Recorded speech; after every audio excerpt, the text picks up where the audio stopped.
So hi everyone, good morning. Am I visible? Voice वगैरह proper है या नहीं बता दो, फिर शुरू करते हैं आज का session without wasting any single moment.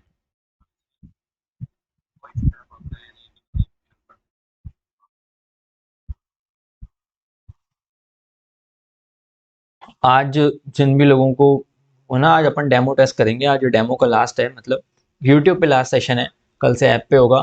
तो आज मैं आपको एक डेमो करवा दूंगा जिसमें ऐप पे कैसे यूज़ करते हैं ग्लास को, है ना, वो सब अपन देख लेंगे। आज मैं अपन एक ग्रुप पे टाइम मैं आपको बता दूंगा, इस टाइम पे अपन सब लोग बैठ जाएंगे। और जिन लोगों को भी लिंक नहीं आया उनको भी टीम का नंबर दे दूंगा, वो टीम से कांटेक्ट कर सकते हैं। ठीक है, तो शुरू करते हैं विदाउट वेस्टिंग एनी टाइम। हमने कल सप्लाई शुरू किया था, ठीक है। सप्लाई को आज आगे लेके जाएंगे, कल सप्लाई खत्म हो जाएगा। कल से क्लासेस का टाइम ऐसे रखेंगे कि 7:30 टू लेट्स सपोज 9 एक क्लास, फिर 15 मिनट का ब्रेक, फिर 1 घंटे की क्लास और ऐसा रखेंगे कल से, ठीक है। चलिए शुरू करते हैं। कल अपन ने क्या क्या देख लिया था? कल अपन ने देखा था कि सप्लाई क्यों पढ़ रहे हैं अपन, ठीक है। सप्लाई अपन इसलिए पढ़ रहे हैं कि सप्लाई पे ही जीएसटी लगता है, ठीक है। सेल पे जीएसटी नहीं लगता। अपन सोचे ना, सेल पे जीएसटी लगता है, सेल पे जीएसटी नहीं लगता, सप्लाई पे जीएसटी लगता है, ठीक है। फिर अपन ने कल देखा था कि गुड्स का मतलब क्या होता है, सर्विस का मतलब भी क्या होता है। तो गुड्स का मतलब अपन ने देखा था every kind of movable property, every kind of movable property other than money and securities, but includes actionable claims, growing crops, grass and things attached to farming part of the land which are agreed to be served before supply or under a contract of supply।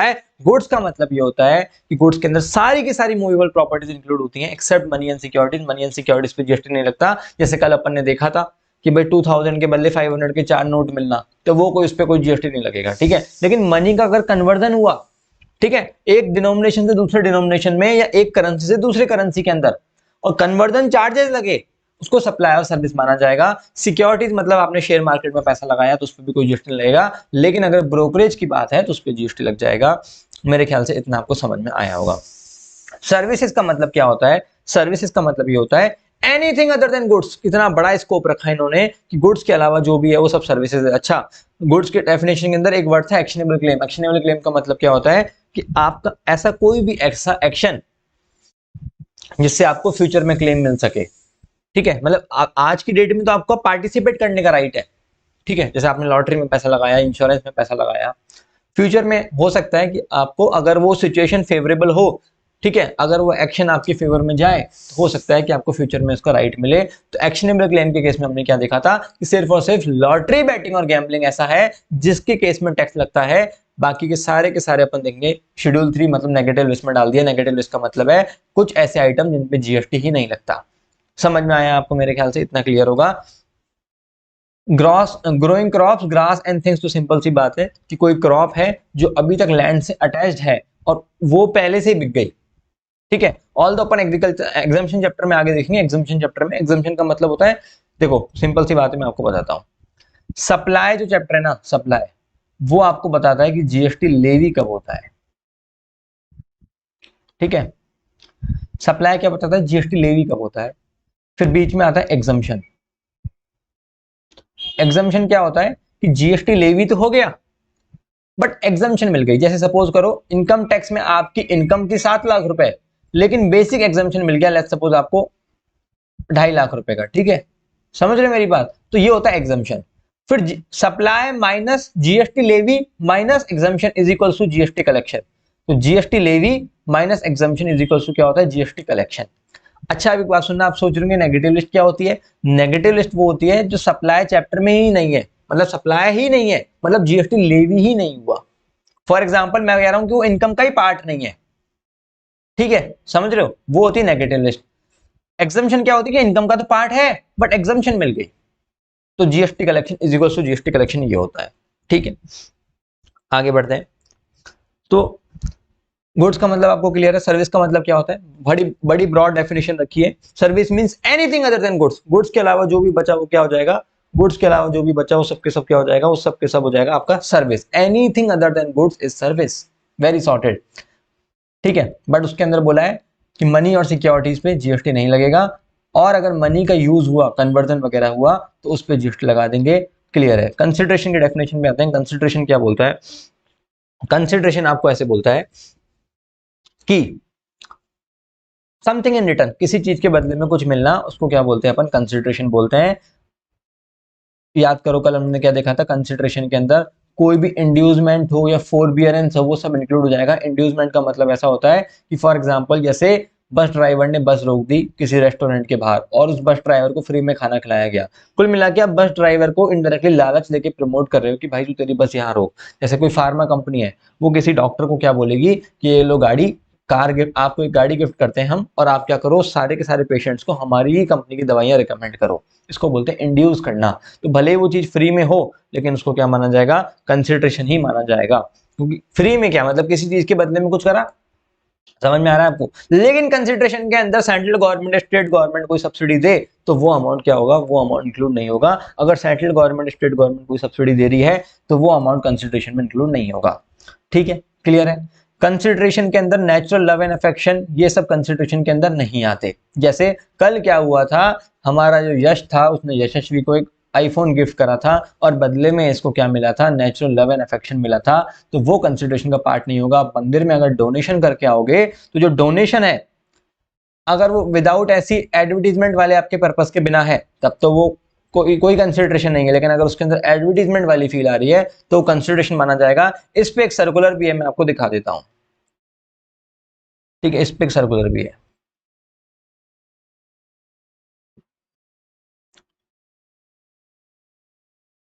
ये रहा, ये आपको नई book में मिल जाएगा। ठीक है, आप लोगों की बुक तो में वाली है। इसमें लिखा हुआ है donation receive by charitable institution from individual donor without quid pro quo that is nothing is to be done by done in return. इसका मतलब क्या, सुनना मेरी बात, जीएसटी नहीं लगेगा अगर डोनेशन के केस में ये तीन कंडीशन सेटिस्फाइड हो गई तो। अब ये तीनों जो कंडीशन है ना, ये इतनी भारी भारी सी क्यों दिख रही है, क्योंकि एग्जाम में आईसीआई ना ऐसे वर्ड यूज कर रखा है। इसके अंदर अपन क्वेश्चन भी कराऊंगा मैं आपको, आप देख लेना। तो इसके अंदर क्या रखा है, GST is not levied when below three condition are satisfied. कि अगर गिफ्ट है ना किसी चैरिटेबल ऑर्गेनाइजेशन को दिया, पेमेंट का जो करेक्टर है ना वो गिफ्ट या डोनेशन का ही है, purpose is philanthropic and not for the advertisement. मतलब कुल मिला के बात ये है, देसी लैंग्वेज में समझो, इनके शब्दों पे ना जाते हुए, कि देखो अगर आपने किसी भी चैरिटेबल ट्रस्ट वगैरह, किसी मंदिर वगैरह, किसी को भी डोनेशन दिया और वहां पे गिफ्ट वाला ही पर्पस है आपका, एडवर्टाइजमेंट वाला पर्पस नहीं है, तो डोनेशन माना जाएगा। फॉर एग्जाम्पल आप देखो मिस्टर एक्स ऑफ यूपी, ठीक है, ये जो एग्जाम्पल हमने लिया है ना, ये आईसीआई का एग्जाम्पल है। Mister X of UP owner of publishing house donated bench to hospital. तो ये क्या है, पब्लिशिंग हाउस है, बुक्स वगैरह पब्लिश करता होगा। इसने क्या करी, बेंच डोनेट करी हॉस्पिटल को। क्या करी, बेंच डोनेट करी हॉस्पिटल को।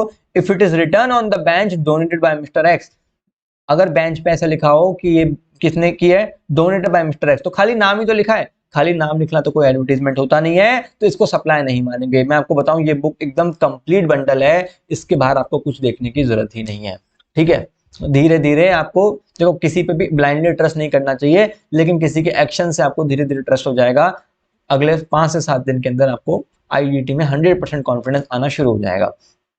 अगर बेंच पे लिखा है if it is written on the bench donated by mister X, ठीक है, बेंच पे क्या लिखा है कि donated by mister X publishing house UP, मतलब उसके बारे में पूरी डिटेल्स दे रखी है कि मिस्टर एक्स कौन है, कहां पे रहता है, तो वो क्या हो जाएगा, एडवर्टीजमेंट हो जाएगा। आई थिंक आपको इतना क्लियर हुआ होगा। एक काम करते हैं, एक क्वेश्चन पे भी आ जाते हैं, जब इतनी चर्चा हो ही गई है।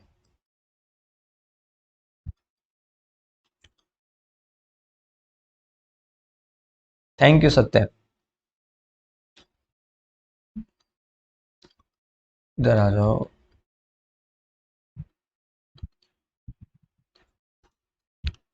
ध्यान से देखना क्वेश्चंस को, क्वेश्चंस बहुत इंपॉर्टेंट है। आप ये देखो क्वेश्चन नंबर 17, क्वेश्चन नंबर 17 में क्या लिखा हुआ है, Rudraksh Kapoor owner of Rudraksh publishing house Ghaziabad UP. तो एक पर्सन है रुद्राक्ष कपूर, वो क्या है, Rudraksh publishing house Ghaziabad UP का ओनर है। उसने क्या किया, कुछ पैसा डोनेट किया दिव्य प्रकाश चैरिटेबल ट्रस्ट को in the memory of his late father. The Divya Prakash charitable trust constructed a room in the school. School के अंदर क्या किया भाई, अपने फादर की मेमोरी में इसने एक पैसा डोनेट किया और स्कूल के अंदर एक रूम बनवा दिया। एंड रोड, रूम के ऊपर क्या लिखा, donated by Rudraksh Kapoor in the memory of his father. Room के ऊपर सिर्फ इतना ही लिखा है, आपको जवाब मिल गया होगा। देखो मैं आपको एक बात बताता हूं, अब बहुत सारे बच्चे ऐसे एग्जाम में, एकदम ऑनेस्ट ट्रुथ बता रहा हूं मैं आपको, कोई दो लोग हैं जिनका एग्जैक्टली सेम पेपर गया है, दोनों को बराबर नॉलेज थी, एक के एग्जाम में आ रहे हैं 55, एक के एग्जाम में आ रहे हैं 75। आपने ऐसा बहुत बार नोटिस किया होगा। तो अब आपको लगता होगा यार ये कैसे लाया, ये तो मेरे से ही बेकार है ना, बराबर भी होता है तो भी हमें बेकार ही लगेगा ना। तो बोले तो मेरे से बेकार है, ये कैसे लाया नंबर मेरे से ज्यादा। पता है क्या होता है, नॉलेज रखना अलग बात है, the way you are writing the answer is very different. कई बच्चे हैं जिनको से सब कुछ लिखने के बाद भी 5 में से 3 मिलते हैं, कई को 5 में से 5 मिल जाते हैं, और ये एक क्वेश्चन की बात नहीं है, ऐसे आईसीए का 100 नंबर का पेपर होता है, तो आप देख सकते हो कितने नंबर का डिफरेंस आ गया। ठीक है, यहाँ पे 5 में से 3, 5 में से 5, मैं तो कह रहा हूँ 40% का डिफरेंस हो गया। ये 40% भी छोड़ें अगर, तो नाना नाना करते हुए भी 20 से 25% नंबर का तो आराम से डिफरेंस आ सकता है। तो it's all about the way you are writing the answer. तो क्वेश्चंस की प्रैक्टिस का मतलब ये होता है कि मैं सिर्फ रीड ना करा के आपको ये भी बताऊं कि भी किस तरीके से आंसर लिखना है, and this revision will go for 3 to 4 times, then the perfection will come in. ठीक है, इसीलिए इसीलिए हमारा रिजल्ट, जैसा भी ओल्ड बैच में भी आपको बच्चे मिल जाएंगे, इसीलिए हमारा last time, you won't believe, अब हम लोग क्या, मेरा आप कोई भी टेलीग्राम देखोगे या कुछ भी देखोगे ना, तो वहां पे आपको एडवर्टीजमेंट नहीं मिलेंगे बिल्कुल भी ऐसे। लास्ट टाइम अप्रोक्सीमेटली 45% बच्चों की आईडीटी में एग्जामिशन थी, 100 में से 45 बच्चों के 60 प्लस नंबर थे। The data is with us, है ना। तो आप भी ये फॉलो करोगे, ठीक है। It's not any promotional video, क्योंकि आप तो ऑलरेडी क्लास परचेज कर चुके हैं, क्लास वाले बच्चे बैठे हैं, लेकिन मैं आपको बताऊं, आप है ना इस स्ट्रेटेजी को फॉलो करोगे तो आईजीटी में आराम से 70 प्लस नंबर लाके आप अच्छे से निकल सकते हो, आराम से क्वेश्चंस हो जाएंगे आपके। अब जैसे इस क्वेश्चन में लिखा हुआ है कि भाई रुद्राक्ष कपूर ने क्या है, एक ओनर है रुद्राक्ष पब्लिशिंग हाउस का, उसने कुछ पैसा दान दिया, और पैसा क्या किया, स्कूल में दान दिया, और स्कूल में इतना नाम लिखवा दिया, donated by Rudraksh Kapoor in the memory of his father. अब आपको ये समझ में आ गया कि भाई ये कोई सप्लाई नहीं है, ये कोई सप्लाई नहीं है, ये कोई कंसिडरेशन ही नहीं है। ठीक है, ये कोई कंसिडरेशन ही नहीं है, समझ रहे हो मेरी बात, कंसिडरेशन ही नहीं है ये। और अब आपने लिखना कैसे वो मैं बताता हूं। सेकंड में क्या लिखा हुआ है, if in the above question if Divya Prakash charitable trust had written on the door of the school constructed from money donated by Rudraksh Kapoor in the school run by it, मतलब वो अगर स्कूल को जो कमरा दान पे दिया है ना, उस पे ऐसा लिखवा देता, donated by Rudraksh publishing house Ghaziabad UP, पूरा एड्रेस वगैरह सब लिखवा देता, तो उसको सप्लाई माना जाता। अब देखो एग्जाम में कैसे लिखा है लोगों ने, इट इज क्लैरिफाइड दैट ये सर्कुलर नंबर वगैरह आपको नहीं लिखने, आपसे याद होंगे ही नहीं कभी, और करने भी नहीं है। ठीक है, अगर कोई याद करने चला तो ये मान के चलो कि 4-5 नंबर तो गए, मतलब वो जितना सोच रहा है उससे कम ही नंबर आएंगे अगर ये फालतू चीजें याद करी तो। कई लोग होते हैं, एक बार वीडियो को लाइक भी कर देना सब लोग, कई लोग होते हैं जो क्या करते हैं, बुरी तरह सेक्शंस रटवाएंगे आपको, सेक्शन उतने ही रटने हैं जितने काम के हैं, ऐसे नहीं है कि अननेसेसरी अपन याद करते रहे। So it is clarified that in case of donation received by a charitable institution where the name of the donor displayed in recipient institution premises in such a manner which can be said to an expression of gratitude। अब ये as it is language नहीं लिखनी है, इसके अंदर keywords क्या क्या लिखना है वो मैं आपको बता देता हूँ। कि इन्होंने ऐसा बोला कि अगर कोई डोनेशन मिला किसी चैरिटेबल इंस्टीट्यूशन को, where the name of the donor displayed, जो ओनर है ना, जो नेम ऑफ द डोनर, जो डोनर है ना उसका नाम डिस्प्ले हो रहा है, किस मैनर में, which can be said to be an expression of gratitude and public recognition of donors। तो ये लिख के आ जाना, एक्सप्रेशन ऑफ ग्रेटिट्यूड, जो नाम क्या दिखा रहा है, it just kind of expression of gratitude, कि भाई उनकी उनकी श्रद्धांजलि में हमने ऐसा सप्रेम भेंट कर दिया, it is just like expression of gratitude. ठीक है, तो and public recognition of donors act, कि भाई डोनर क्यों कर रहा है, कि जिससे जनता को पता चल जाए कि मैंने ऐसा काम किया है। नाम लिखवाने का मतलब ही यही है, कई तो गुप्त दान करते हैं, और नाम लिखवाने का मतलब क्या है कि भाई समाज में थोड़ी वाहवाही लूटना चाहते थे इसलिए ऐसा करवा दिया।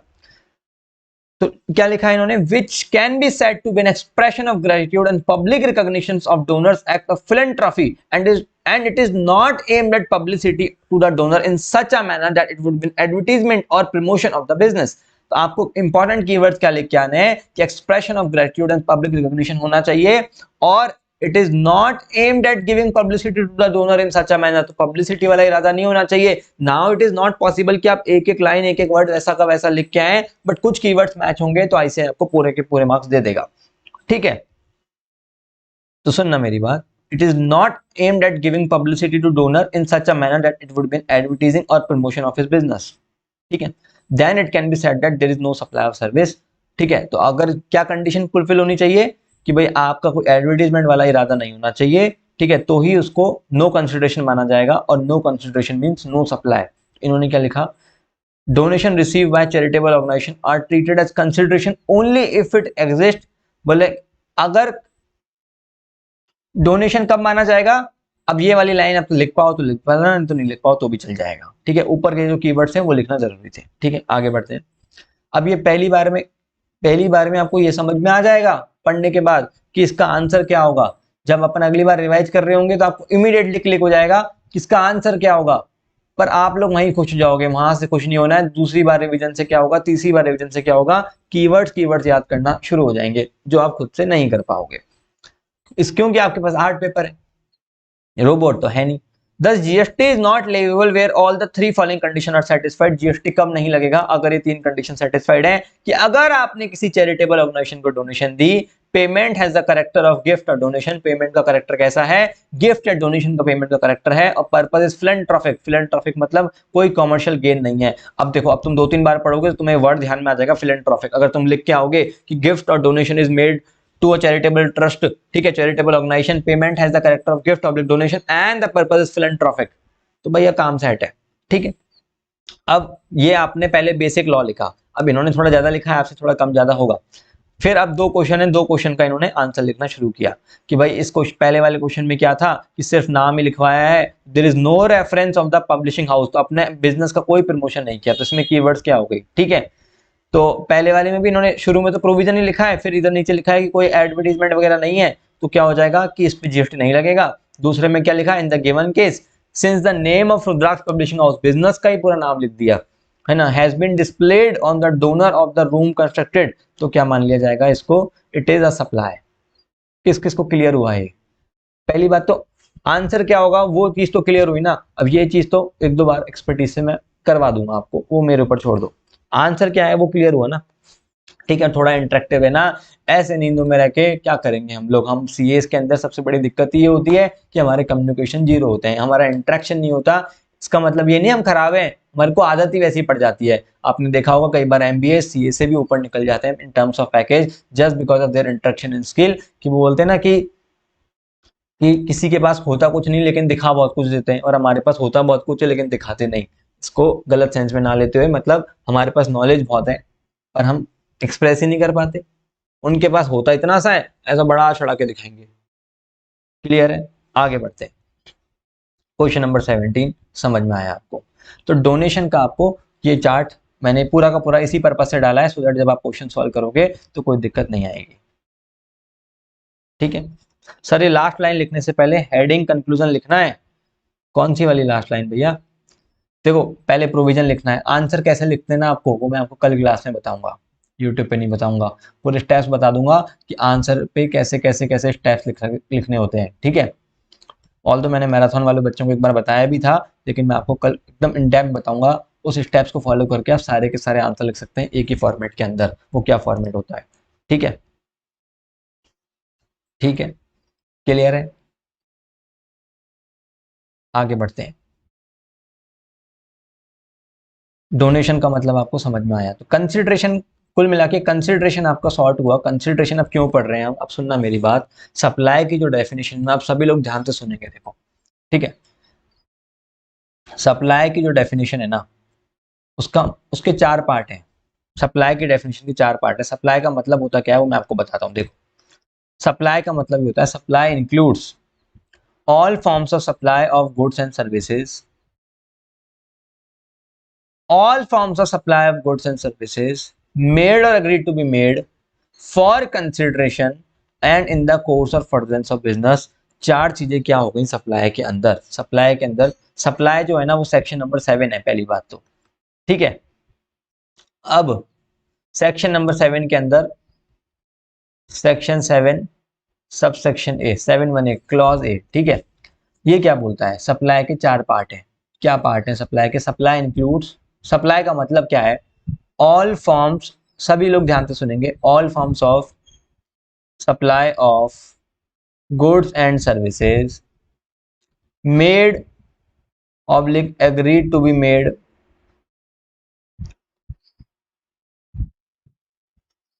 थर्ड पार्ट है कंसिडरेशन, और फोर्थ है इन द कोर्स और furtherance of business, in the course और फर्दरेंस ऑफ, राइटिंग जानबूझ के ऐसे लिखी है क्योंकि सब कुछ बुक में लिखा हुआ है।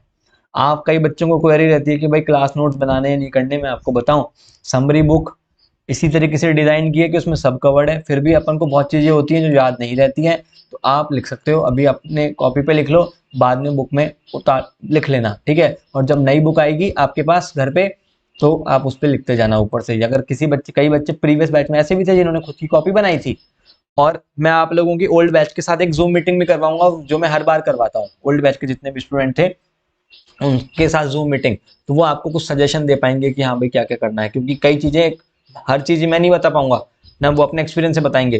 तो उन लोगों ने लास्ट लास्ट बच्चों को सजेशन दिया था कि कई बच्चों ने बोला था कि आप कॉपी बनाओ, तो वो पर्सन टू पर्सन डिपेंड करता है। जैसे मैं ऐसा नालायक हूँ कि मैं नहीं बनाता, मैं आज तक नहीं बनाया कोई कॉपी वॉपी, वहीं लिख लिखा के काम सेट कर लेता हूँ, स्टिकी नोट लगा लेता हूँ, है ना। कई लोग होते हैं जो करते हैं, स्पेशली गर्ल्स होती हैं अच्छी क्रिएटिव, उनमें मेहनत करने की कैपेसिटी होती है, तो वो बना लेती है, मतलब ठीक है। जो मैं बोलता हूँ कुछ इंपॉर्टेंट पॉइंट लिख लेती है, तो इट्स अप टू यू, मैं नहीं बोलूंगा क्योंकि मैंने समरी में सब कवर कर रखा है। तो सप्लाई का मतलब क्या होता है, all forms of supply of goods and services made or agree to be made for consideration or in the course और फर्दरेंस ऑफ बिजनेस। का मतलब ये चारों की चारों कंडीशन सेटिस्फाइड होंगी। अगर ये चारों की चारों कंडीशन सेटिस्फाइड होंगी तभी सप्लाई मानेंगे, अदरवाइज सप्लाई नहीं मानेंगे, अगर ये चार की चार कंडीशन सेटिस्फाइड होंगी। अब all forms of supply of goods and services का मतलब क्या होता है, ऑल फॉर्म्स का मतलब क्या होता है, ऑल फॉर्म्स का मतलब ये होता है सेल, 8 चीजें होती है इसके अंदर, 8, ठीक है, ठीक है। Sale, transfer, barter, exchange, licence, rental, lease और डिस्पोजल। इसके अंदर क्या है, 8 चीजें दे रखी हैं। कि मैं आपको क्या बोल रहा था कि जीएसटी सिर्फ सेल पे नहीं लगता, GST sale, transfer, barter, exchange, licence, rental, disposal, इसमें 8 चीजें दे रखी हैं आपको, ठीक है। समझ में आ रहा है आपको।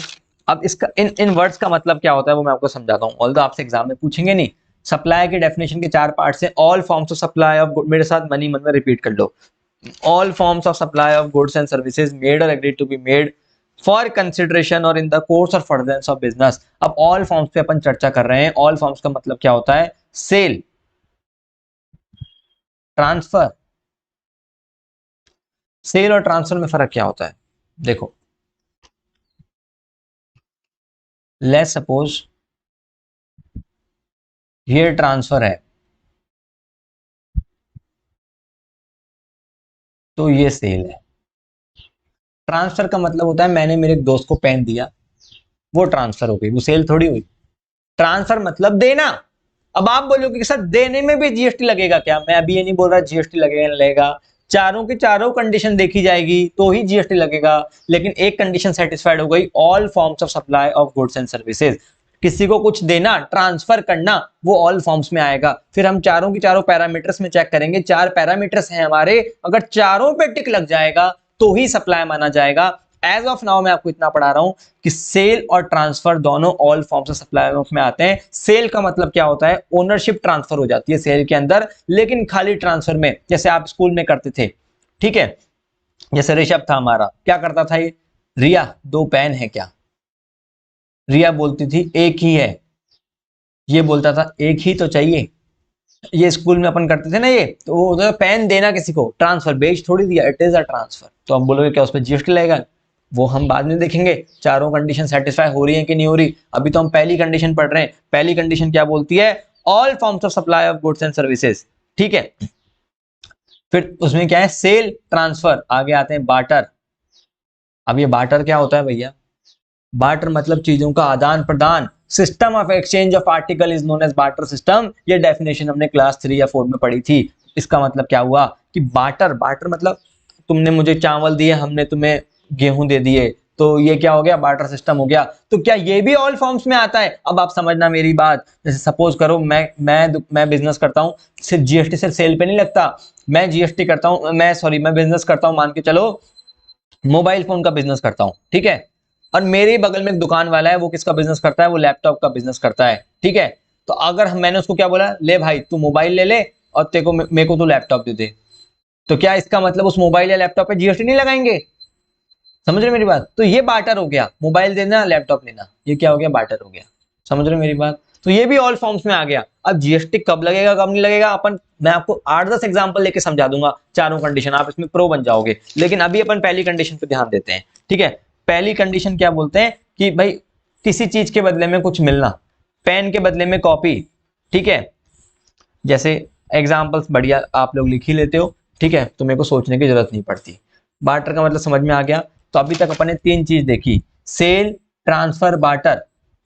अब आते हैं किस पे, एक्सचेंज। एक्सचेंज का मतलब क्या होता है? एक्सचेंज का मतलब ये होता है, बार्टर के अंदर है ना, चीज गई दूसरी चीज आई, that is barter. Exchange different होता है। एक्सचेंज का मतलब ये होता है कि फॉर एग्जाम्पल आपने अमेजोन से एक नया फोन देखा और उस फोन का प्राइस था 40,000 रुपीज का। आपने ये बोला कि मैं अपना ओल्ड फोन दे दूंगा, और अमेजोन ने बोला कि 10,000 हम कम कर देंगे और आपको 30,000 तो देने ही पड़ेंगे, 30,000 तो देने ही पड़ेंगे। तो एक्सचेंज में क्या होता है कि मनी वाला कंपोनेंट भी इंक्लूडेड होता है। बार्टर में तो चीज के बदले चीज होता है, एक्सचेंज में चीज तो गई, साथ में पैसा भी जाता है, उसको बोलते हैं एक्सचेंज। तो गवर्नमेंट बोलती है कि बार्टर है ना, बार्टर, और नहीं सॉरी, गवर्नमेंट बोलती है जो एक्सचेंज है ना, एक्सचेंज, वो भी ऑल फॉर्म्स में आता है। आप खुद सोचना, ऑल तो अपन चारों कंडीशन तो अभी बाद में देखेंगे, लेकिन आप खुद सोचना, अगर अमेजोन से आप 40,000 का फोन ऑर्डर कर रहे हो और 10,000 का पुराना फोन दे रहे हो और 30,000 रुपीज नए कैश में दे रहे हो, जीएसटी कितने पे लगाता होगा अमेजोन? अगर आपको मान के चलते हैं सप्लाई की कोई नॉलेज नहीं है, फिर भी लेमैन इंसान भी सोचे तो भाई 40,000 रुपए का फोन है ना, तो 40,000 का बिल आएगा और 40,000 रुपये जीएसटी लगेगा, ठीक है।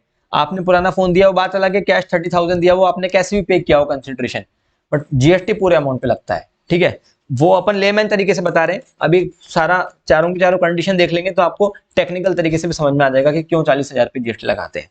इतना क्लियर है नहीं यहां तक हर किसी को? सॉर्टेड है जी,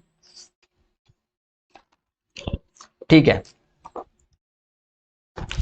तो अपन ने क्या देखा, पहला all forms of supply of goods and services, sale, transfer, barter, exchange, 4 चीजें पढ़ ली। लाइसेंस, रेंटल, लीज और डिस्पोजल। अब ये लाइसेंस, रेंटल, लीज और डिस्पोजल क्या होता है, समझना मेरी बात ध्यान से। लाइसेंस, रेंटल, लीज और डिस्पोजल क्या होता है? लाइसेंस का मतलब ये होता है, लाइसेंस का मतलब क्या होता है, जैसे मैकडी ने अपना लाइसेंस दे दिया, फ्रेंचाइजी दे दी कि भैया आप बिजनेस करो। तो मैकडी ने लेट्स सपोज मेरे को 2 करोड़ रुपए में अपना एक स्टोर दे दिया कि भैया आप आराम से मैकडी चलाओ, कोई दिक्कत नहीं है। तो मेरे को जो मैकडी ने 2 करोड़ रुपए मैंने मैकडी को दिए, क्या उस पर जीएसटी नहीं लगता होगा क्या? तो अगर आप लाइसेंस का कोई पैसा ले रहे हो, फॉर एग्जाम्पल आपने परमिट कर दिया कि हाँ भैया आप कर सकते हो, तो वो भी क्या हो जाएगा, ऑल फॉर्म्स का ही पार्ट हो जाएगा, ऑल फॉर्म्स का ही पार्ट हो जाएगा। रेंटल, लीज और डिस्पोजल। अब ये रेंट और लीज में क्या डिफरेंस होता है? फॉर एग्जाम्पल रेंट तो आपको समझ में आता ही है कि रेंट का मतलब क्या होता है। रेंट और लीज ये सब कुछ आपसे एग्जाम में नहीं पूछने वाले इनके मतलब, लेकिन मैं बेसिक्स तो पता होना चाहिए। रेंट का मतलब होता है राइट टू यूज, आप क्या कर रहे हो उसको यूज कर रहे हो, उसको बोलते हैं रेंट। लीज का मतलब क्या होता है, राइट टू यूज तो है ही, राइट टू यूज तो है ही लीज में, right to alter also. Right to alter का मतलब क्या होता है कि भाई रेंट में तो जैसा आपको सामान दिया है ना, एज इट इज आपको वो यूज करना है, अपनी उसमें बुद्धि नहीं लगा सकते, रेंट। लीज का मतलब क्या होता है, फॉर एग्जाम्पल मैंने एक फ्लोर लीज पे दे दी किसी को। लोग जनरली ये सोचते हैं कि रेंट लॉन्ग टर्म के लिए नहीं होता, लीज लॉन्ग टर्म के लिए होता है ना? ऐसा कुछ नहीं होता। मतलब प्रैक्टिकली हो सकता है कि लीज जनरली, मतलब लीज का बाय डिफॉल्ट नेचर ऐसा होता है कि लोग, हम नॉर्मल प्रैक्टिस में देखते हैं कि लॉन्ग टर्म के लिए देते हैं, बट लॉ में कहीं ऐसा नहीं लिखा हुआ कि लीज लंबे टाइम के लिए होगी और रेंट छोटे टाइम के लिए। वो प्रैक्टिस ऐसी हो रखी है कि लीज जनरली लंबे टाइम के लिए होती है, बट ऐसा होता नहीं है, मतलब लॉ में नहीं लिखा हुआ। लॉ में क्या लिखा हुआ है कि रेंट का मतलब होता है राइट टू यूज, आपने भाई ये घर रेंट पे दे दिया, अब आप इस पर रह लो। लीज पे जैसे सपोज करो मैंने पूरी की पूरी फ्लोर लीज पे दे दी सीए ऑफिस को, सीए फर्म को पूरी की पूरी फ्लोर लीज पे दे दी। अब सपोज करो वो राइट टू यूज तो है ही उनका, अब सपोज करो उनको वो एल्यूमिनियम के वो लगाने हैं, केबिन्स बनवाने हैं, है ना, जो कि बाद में इजीली हटाए जा सकते हैं।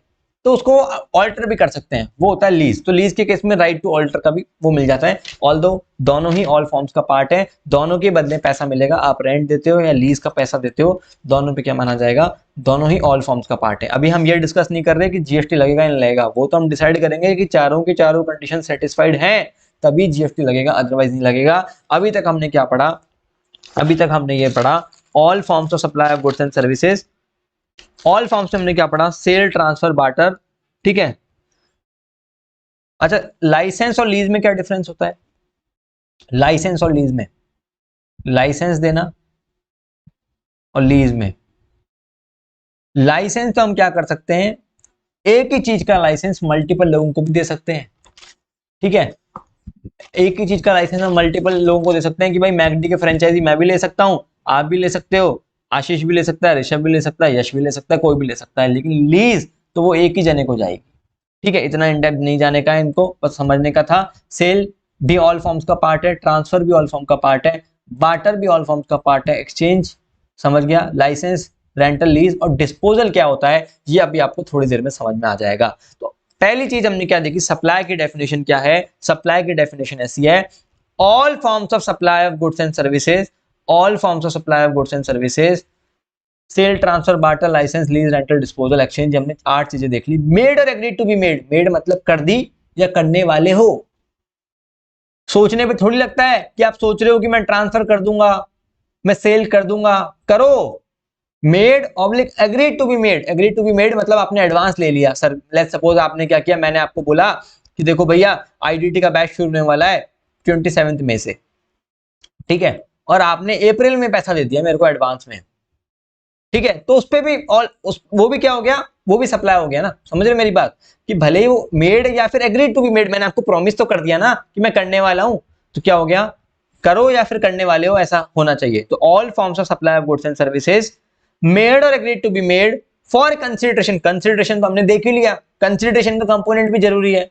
और चौथा क्या है, इन द कोर्स और फर्दरेंस ऑफ बिजनेस, कि वो जो आप काम कर रहे हो ना वो बिजनेस के लिए होना चाहिए। अगर ये चारों की चारों कंडीशन सेटिस्फाइड हो गई तो आप उसको सप्लाई मान लोगे।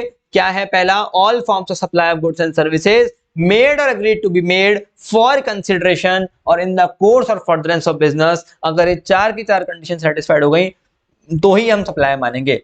अच्छा सुनना मेरी बात, ये जो डेफिनेशन है ना, अगर हम इसको देखें तो ये सप्लायर के पॉइंट ऑफ व्यू से है। अब ये कैसे पता चला कि सप्लायर के पॉइंट ऑफ व्यू से है, इसमें लिखा हुआ है ना मेड और agree to be made, made और एग्री टू बी मेड मतलब सप्लायर ही करेगा, सप्लायर को बोल रहे हैं मेड और एग्री टू बी मेड, ये रिसीव्ड और एग्री टू बी रिसीव्ड थोड़ी लिखा हुआ है। सप्लायर के पॉइंट ऑफ व्यू से है ना, इसका मतलब बिजनेस भी सप्लायर का होना चाहिए इन द कोर्स और फर्दरेंस ऑफ बिजनेस। समझ रहे हो मेरी बात, जीएसटी नॉर्मल टर्म्स में सप्लायर ही तो देता है, जीएसटी कौन देता है, सप्लायर देता है ना। तो सप्लायर के पॉइंट ऑफ व्यू से है कि अगर सप्लायर को बोला कि भैया सप्लाई कब मानेंगे हम, सप्लाई कब, देखो सप्लायर को हमने क्या बोला, थोड़ा सा आपको कंफ्यूजन लग रहा होगा क्योंकि चैप्टर का नेचर थोड़ा ऐसा है। बाकी आप देखोगे ना चैप्टर भी अभी समझ में आ जाएगा एकदम perfect, exemption, RCM, place, value, time एकदम मक्खन की तरह निकलेंगे। सुनना मेरी बात ध्यान से, बेसिक है ना, स्टार्टिंग में थोड़ी दिक्कत आती है चाहे कोई सा भी सब्जेक्ट हो, कुछ भी हो। सुनना मेरी बात, पहला है सप्लाई के अंदर, सप्लाई क्यों पढ़ रहे हैं, सप्लाई इसलिए पढ़ रहे हैं कि सप्लाई होगा तो ही जीएसटी लगेगा, इतना तो क्लियर होगा। अब ये सप्लाई क्या होता है, सप्लाई के अंदर हमने बोला 4 पॉइंट होते हैं, अगर ये चारों की चारों पॉइंट सेटिस्फाइड है तो ही हम इसको सप्लाई मानेंगे, अदरवाइज सप्लाई नहीं मानेंगे। तो 4 पॉइंट क्या है, पहला है all forms of supply of goods and services. All form का मतलब क्या है, sale, transfer, barter, licence, lease, rental, disposal, exchange, all form में सब चीजें आ जाती हैं, ठीक है। अब हमको इनके मतलब याद नहीं करने, हमको ये डेफिनेशन भी याद नहीं करनी है। एग्जाम में कोई डेफिनेशन थोड़ी पूछेंगे, वो तो अभी हम जब क्वेश्चंस करेंगे तो आपको समझ में आ जाएगा एग्जाम में कैसे क्वेश्चन पूछेंगे। तो अभी ये तो सिर्फ पढ़ने के लिए, समझने के लिए, आप ऑल्दो आपको ऑटोमेटिकली दिमाग में बैठ जाएगी। All forms of supply of goods and services made और agree to be made for consideration or in the course of furtherance of business, की चारों कंडीशन सेटिस्फाइड होनी चाहिए तभी सप्लाई मानेंगे। अच्छा मैं अब आपसे कुछ सवाल पूछता हूं, आप मेरे को उसका आंसर दीजिएगा, ठीक है, ऑनेस्टली आंसर दीजिएगा तो मुझे पता चल पाएगा कि आप लोगों को कितना समझ में आया कितना नहीं आया। एग्जाम्पल नंबर 1,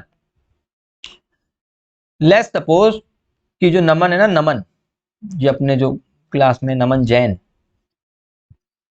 ठीक है, नमन जैन बैच नंबर 143, ये कैसा नाम है 143, कौन से बैच में थे भैया तुम जो 143 ऐसा क्या पढ़ा रहे थे वहां पे। सुनना मेरी बात, ये नमन जैन है, इसने क्या करा, इसने अपना पुराना फोन, ओल्ड फोन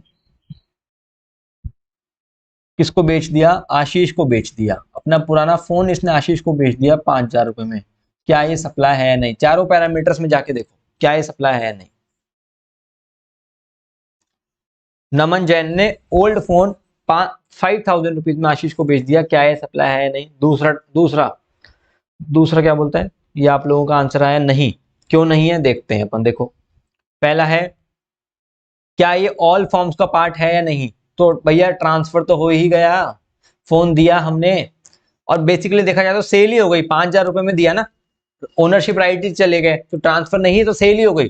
5,000 रुपीज में नमन ने अपना फोन आशीष को दे दिया, तो सेल तो हो गई। मेड और एग्री टू बी मेड भी हो गई, कंसिडरेशन भी हो गया, लेकिन इन द कोर्स और फर्दरेंस ऑफ बिजनेस नहीं हुआ।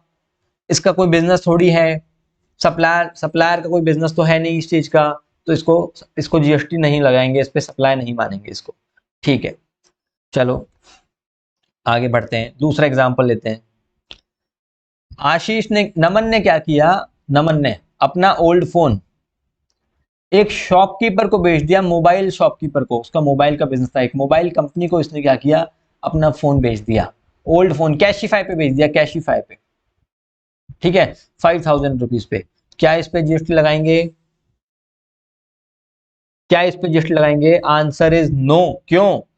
चारों कंडीशन देखो, ऑल फॉर्म्स है, हाँ सेल हो गया, made agree to be made हो गया, कंसिडरेशन हो गया, in the course of furtherance of business. अरे सप्लायर का बिजनेस थोड़ी है, हम सप्लायर के पॉइंट ऑफ व्यू से देखेंगे ना, इन the course of furtherance of business. आप मुझे एक बात बताओ, प्रैक्टिकली जिन लोगों ने सोचा कि हाँ लगाएंगे, थोड़ा सा दिमाग लगाओ।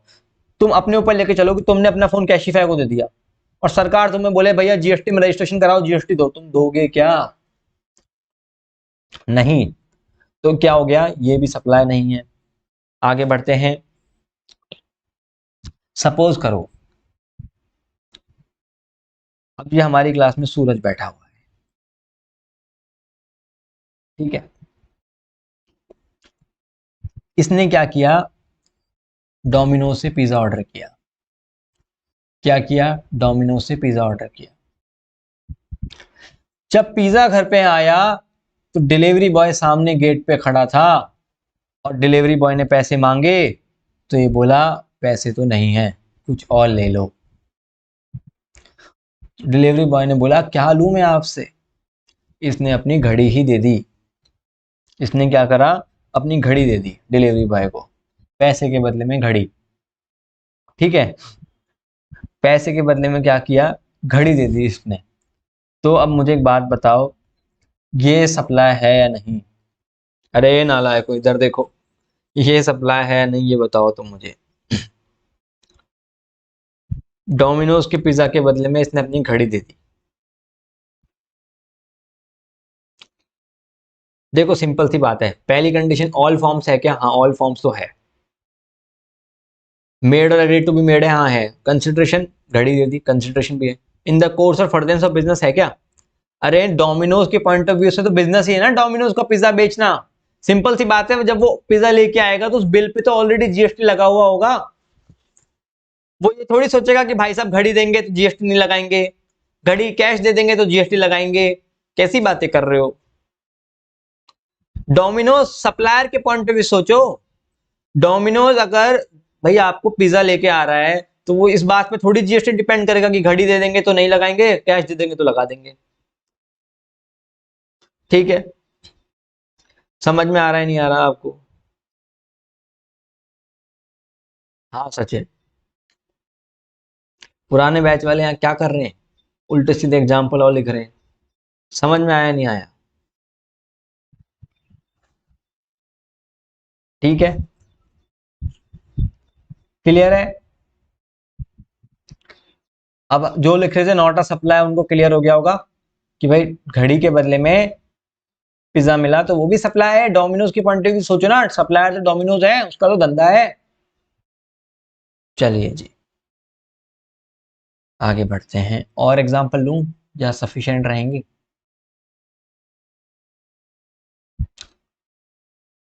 सफिशिएंट रहेंगे मेरे ख्याल से। ठीक है, जैसे मैंने कुछ एग्जांपल लिख रखे हैं बुक के अंदर, बुक के अंदर ही है ना। Pizza receive for a watch, yes supply है। Non compete fees paid by CA to his qualified article not to take its client and compete in the same field। समझना मेरी बात, मैंने क्या किया, ध्यान से सुनना।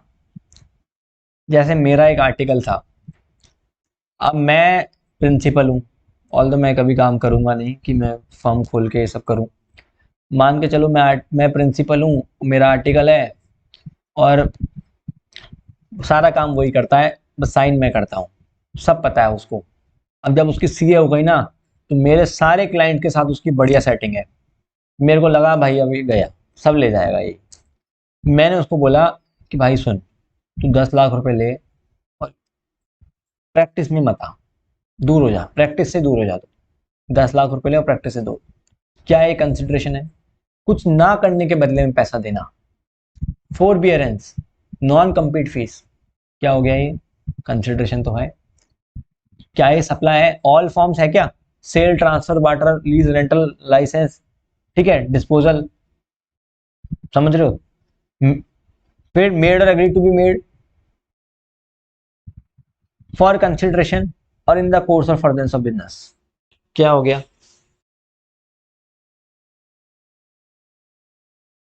इस पे भी सप्लाई मानेंगे। कंसिडरेशन है या नहीं? तो गवर्नमेंट ने बोला इसको भी आप क्या मानो? सप्लाई मानो। Complimentary food offered by restaurant to bus driver conductor as an inducement for getting, तो ये भी ट्रांसफर हो गया, खाना मिल रहा है, लेकिन कंसिडरेशन है, क्या माना जाएगा? इसको भी सप्लाई माना जाएगा। आई थिंक आपको क्लियर है। एग्जाम में आपसे कभी भी ये नहीं पूछेंगे कि सप्लाई है या नहीं, आज तक ना पूछा है ना कभी पूछेंगे। ये सिर्फ आपको बेसिक समझाने के लिए था कि सप्लाई पे जीएसटी लगता है तो कब कब सप्लाई माने। पता चला फ्यूचर में कोई ऐसा इवेंट हुआ जो आप उस पर जीएसटी लगा दिए, लेकिन पता चला अरे भाई ये तो सप्लाई ही नहीं था, जीएसटी कैसे लगा दिए। ठीक है, इसलिए ऐसे को पूछेंगे नहीं आपसे कि कंडीशन दे दे के आप पूछोगे कि सप्लाई है या नहीं है, पर पता होना चाहिए। सप्लाई का मतलब मेरे ख्याल से यहाँ तक क्लियर हुआ होगा आपको कि सप्लाई का मतलब क्या होता है कि all forms of supply of goods and services made और agreed to be made for consideration or in the course और फर्दरेंस ऑफ बिजनेस। अगर ये चारों की चारों कंडीशन सेटिस्फाइड हो जाएंगी तो ही सप्लाई मानेंगे, अदरवाइज नहीं मानेंगे। और ये सप्लायर के पॉइंट ऑफ व्यू से हमने पढ़ा हुआ है। ठीक है, ये इन द कोर्स और फर्दरेंस ऑफ बिजनेस का मतलब क्या होता है? तो आओ थोड़ा सा बिजनेस के डेफिनेशन को भी नजर मार लें। ऑल्दो मॉड्यूल के अंदर बहुत बड़ी डेफिनेशन है, हम लोगों ने पुरानी बुक में भी बहुत बड़ी डेफिनेशन लिख रखी थी, लेकिन इसकी कोई जरूरत नहीं है इतनी, तो हमने इस बार इसको थोड़ा सा छोटा कर दिया। Business includes any trade, commerce, manufacture, profession, vocation. Manufacture आपको पता है, ट्रेड कॉमर्स पता है ना। प्रोफेशन अपना सीए जैसे लॉयर हो गए, प्रोफेशन डॉक्टर हो गए। वोकेशन का मतलब क्या होता है? वोकेशन का मतलब होता है कि एक ऐसी चीज जिसको करने के लिए किसी डिग्री की जरूरत नहीं है। अरे मेरा मतलब है जैसे कोई सिंगर है, गाने गा रहा है, अरिजीत सिंह है, उसको कोई डिग्री की जरूरत थोड़ी है। समझ रहे हो मेरे साथ? तो कोई एक ऐसी चीज जिसको कुछ, जैसे टूर गाइड है, अब वो गाइड कर रहा है तो उसको कोई डिग्री की जरूरत थोड़ी है, उसको बोलते हैं वोकेशन। तो बोले ये भी बिजनेस का ही पार्ट है। ठीक है, तो प्रोफेशन में तो अपन को डिग्री चाहिए, प्रोफेशन में तो क्या चाहिए? डिग्री चाहिए हमें, बट वोकेशन में कोई डिग्री नहीं चाहिए। एडवेंचर, एडवेंचर का मतलब क्या होता है कि कोई काम थोड़े टाइम के लिए करना, जैसे दिवाली पे दुकान लगाई, बंद कर दी, पतंग के लिए दुकान लगाई, होली पे दुकान लगाई, बंद कर दी, एडवेंचर। ठीक है।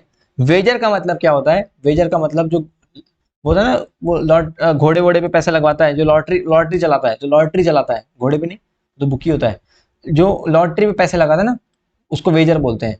तो अगर कोई वेजर का बिजनेस करता है, लॉटरी वॉटरी का बिजनेस करता है, एडवेंचर या वोकेशन, एडवेंचर मतलब छोटे टाइम के लिए बिजनेस करता है, सीजनल बिजनेस करता है। वोकेशन मतलब शौकिया तौर पे अपना कोई काम करता है, जैसे कोई सिंगर है, गाने गा लेता है ना, या तो उसका वो मेन प्रोफेशन हो या शौकिया तौर पे। लेट्स सपोज मैं पढ़ाता हूँ, लेकिन मेरे को मजा आता है मान लो एंकरिंग करने में। ठीक है, तो मैं क्या करता हूँ, मैं शादियों में एंकरिंग भी कर लेता हूँ। ठीक है, और एक एंकरिंग के 2-3 लाख रुपए ले लेता हूँ मैं। राइट, तो अब ऑल्दो मेरा मेन बिजनेस नहीं है, लेकिन मैं इससे कमा तो रही हूं ना, वोकेशन हो गया, तो क्या हो जाएगा? इस पे भी जीएसटी लगा देंगे। समझ में आ रहा है?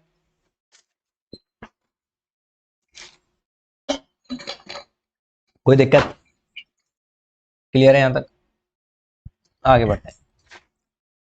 Any trade, commerce, manufacture, profession, vocation, adventure, wager, irrespective of its volume, frequency, continuity और रेगुलरिटी, उससे फर्क नहीं पड़ता कि आप एक बार कर रहे हो 10 बार कर रहे हो, फ्रीक्वेंसी कितनी है आपकी, कंटिन्यूटी कितनी है, बिजनेस मतलब business. Provision by club society, कोई कोई सोसाइटी है, कोई क्लब है, अब जैसे क्लब की आपने मेंबरशिप फीस ली, ठीक है, वो अपने मेंबर्स को सर्व कर रहा है, आपने मेंबरशिप फीस दी, क्लब अपना काम चल रहा है, उसको बिजनेस मानेंगे, फिर ये मानेंगे क्लब बिजनेस ही कर रहा है, ठीक है। आप admission for a consideration of person to any premises, मतलब आपने क्या कर रहे हो, एक एक लेट्स सपोज एक कोई पार्क खोल लिया, और पार्क ने क्या बोला कि भाई इसमें पैसे दोगे तो ही एंट्री मिलेगी, वो भी बिजनेस है आपका, ठीक है। Activities of a race club including by way of totaliser और लाइसेंस टू बुक मेकर और activities of a licensed bookmaker in such a club, ठीक है। कुल मिला के बोलते हैं ना कि घोड़ों वोड़ों पे पैसा लगा रहा है कोई इंसान, ये सब काम कर रहे हैं, ठीक है, आप किसी क्लब व्लब में काम कर रहे हो तो वो भी क्या माना जाएगा, बिजनेस ही माना जाएगा। एनी एक्टिविटी और transaction undertaken by central government, state government, and local authority in which they are engage as public authority, government भी अगर कोई बिजनेस करती है तो बिजनेस माना जाएगा। आपको सिर्फ समझना था। कुल मिला के अगर मैं इसका क्रक्स बताऊं, क्रक्स ये है कि बिजनेस के अंदर आप ना तो प्रॉफिट देखोगे कि प्रॉफिट होगा तो ही बिजनेस है, ठीक है, ना उसकी वॉल्यूम देखोगे ना फ्रीक्वेंसी देखोगे, साल में एक बार भी अगर कोई काम कर रहे हो तो वो भी बिजनेस ही हो गया, ठीक है। अगर आपका मेन बिजनेस दूसरा है लेकिन साइड बिजनेस कर रहे हो तो वो भी बिजनेस ही हो गया, उस पर भी जीएसटी लगा देंगे। तो बिजनेस को बड़ा ब्रॉड डेफिनेशन रखा है गवर्नमेंट ने, समझ में आया आपको, कोई दिक्कत, ठीक है। तो अभी तक अपन ने क्या देखा, अभी तक हमने देखा गुड्स की डेफिनेशन, सर्विस की डेफिनेशन, कंसिडरेशन की डेफिनेशन देखी, सप्लाई की डेफिनेशन देखी, all forms of supply of goods and services made or agreed to be made for consideration in the course or furtherance of business, ये हमने देखा, business के बारे में हमने देखा। अब अपन आते हैं फैमिली के बारे में पढ़ेंगे, बाकी चीजें पढ़ेंगे। अब सुनना मेरी बात, सप्लाई के अंदर क्या हुआ, अब ध्यान से सुनना मेरी बात। सर अंकित को कब लॉन्च करेंगे, अंकित को लॉन्च करेंगे हम प्लेस ऑफ सप्लाई में, सेक्शन नंबर 7 सप्लाई का हमने 7(1)(a) देख लिया। 7(1)(a) क्या बोलता है,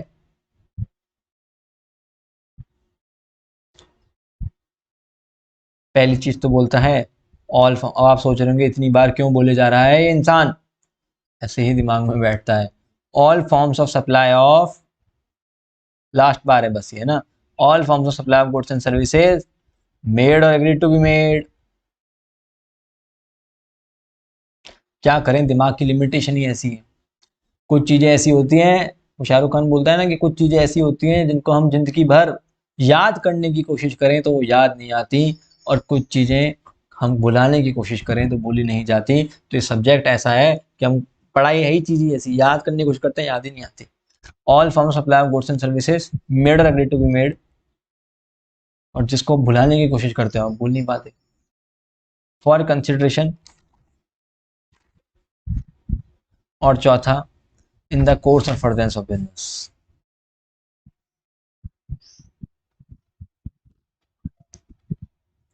चलो जी भैया, ये चारों के चारों पॉइंट अगर कंडीशन सेटिस्फाइड हैं सप्लायर के पॉइंट ऑफ व्यू से तो क्या माना जाएगा, सप्लाई माना जाएगा। यहां पे क्या लिखा है हमने, from the point of view of supplier, from suppliers point of view,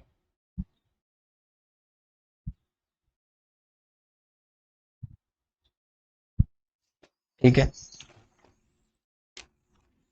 आगे बढ़ते हैं, अब आते हैं 7(1)(b). अब आप बोल रहे हो, अब आप सोचोगे कि 7(1)(b) क्यों आया, सप्लाई का मतलब तो ये 4 ही होता है ना, 7(1)(b) क्यों आया, इसका मतलब कुछ जरूरत पड़ी होगी, इसलिए 7(1)(b) आया। सेक्शन नंबर 7 पूरा ही सप्लाई है। अब 7 के अंदर 3 चीजें हैं, 7(1)(a), 7(1)(b) और 7(1)(c), तीनों चीजें कवर करके सप्लाई बनता है, 7(1)(a), 7(1)(b), 7(1)(c), ठीक है। तो 7(1)(a) तो हमने पढ़ लिया, अब 7(1)(b) क्यों आया अब आपको समझ में आएगा। 7(1)(b) कब लगता है, 7(1)(b) लगता है import of service, import of service किस पे लगता है, इंपोर्ट ऑफ सर्विस पे लगता है, इंपोर्ट ऑफ सर्विस पे। उसके अंदर गवर्नमेंट ने क्या बोला कि आपकी पहली 3 कंडीशन भी अगर सेटिस्फाइड हो गई ना, पहली मतलब all form of supply goods and services made और agreed to be made for consideration, और चौथी भी अगर सेटिस्फाइड नहीं हुई in the course of furtherance of business, तो भी कोई दिक्कत की बात नहीं है, फिर भी हम जीएसटी लगाएंगे। अब ऐसा क्यों किया, अब मैं आपको बताता हूं। ध्यान से सुनना, ठीक है, ध्यान से सुनना। ये शायरियां तो आज क्या यूट्यूब पे मैं थोड़ी गरिमा बना के रखता हूँ, कल से नॉर्मल क्लास में एक आध तो निकल ही जाएगी क्लास के बीच में, ठीक है,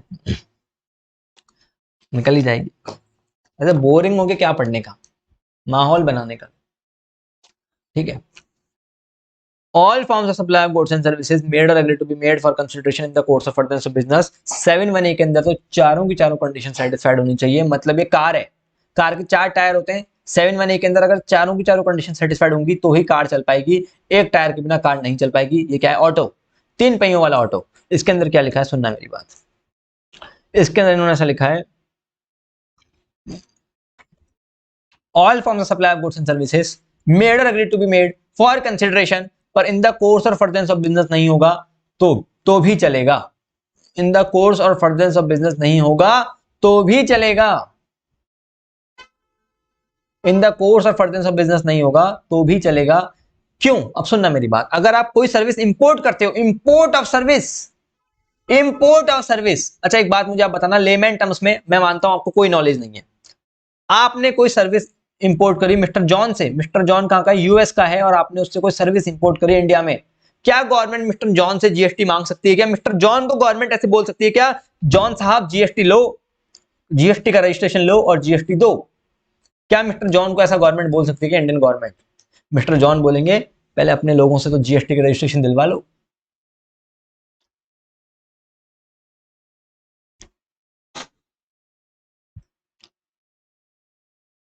प्रैक्टिकली पॉसिबल नहीं है। मिस्टर जॉन को अगर गवर्नमेंट बोलेगी कि मिस्टर जॉन लो, तो मिस्टर जॉन लेने से ही मना कर देंगे जीएसटी का रजिस्ट्रेशन।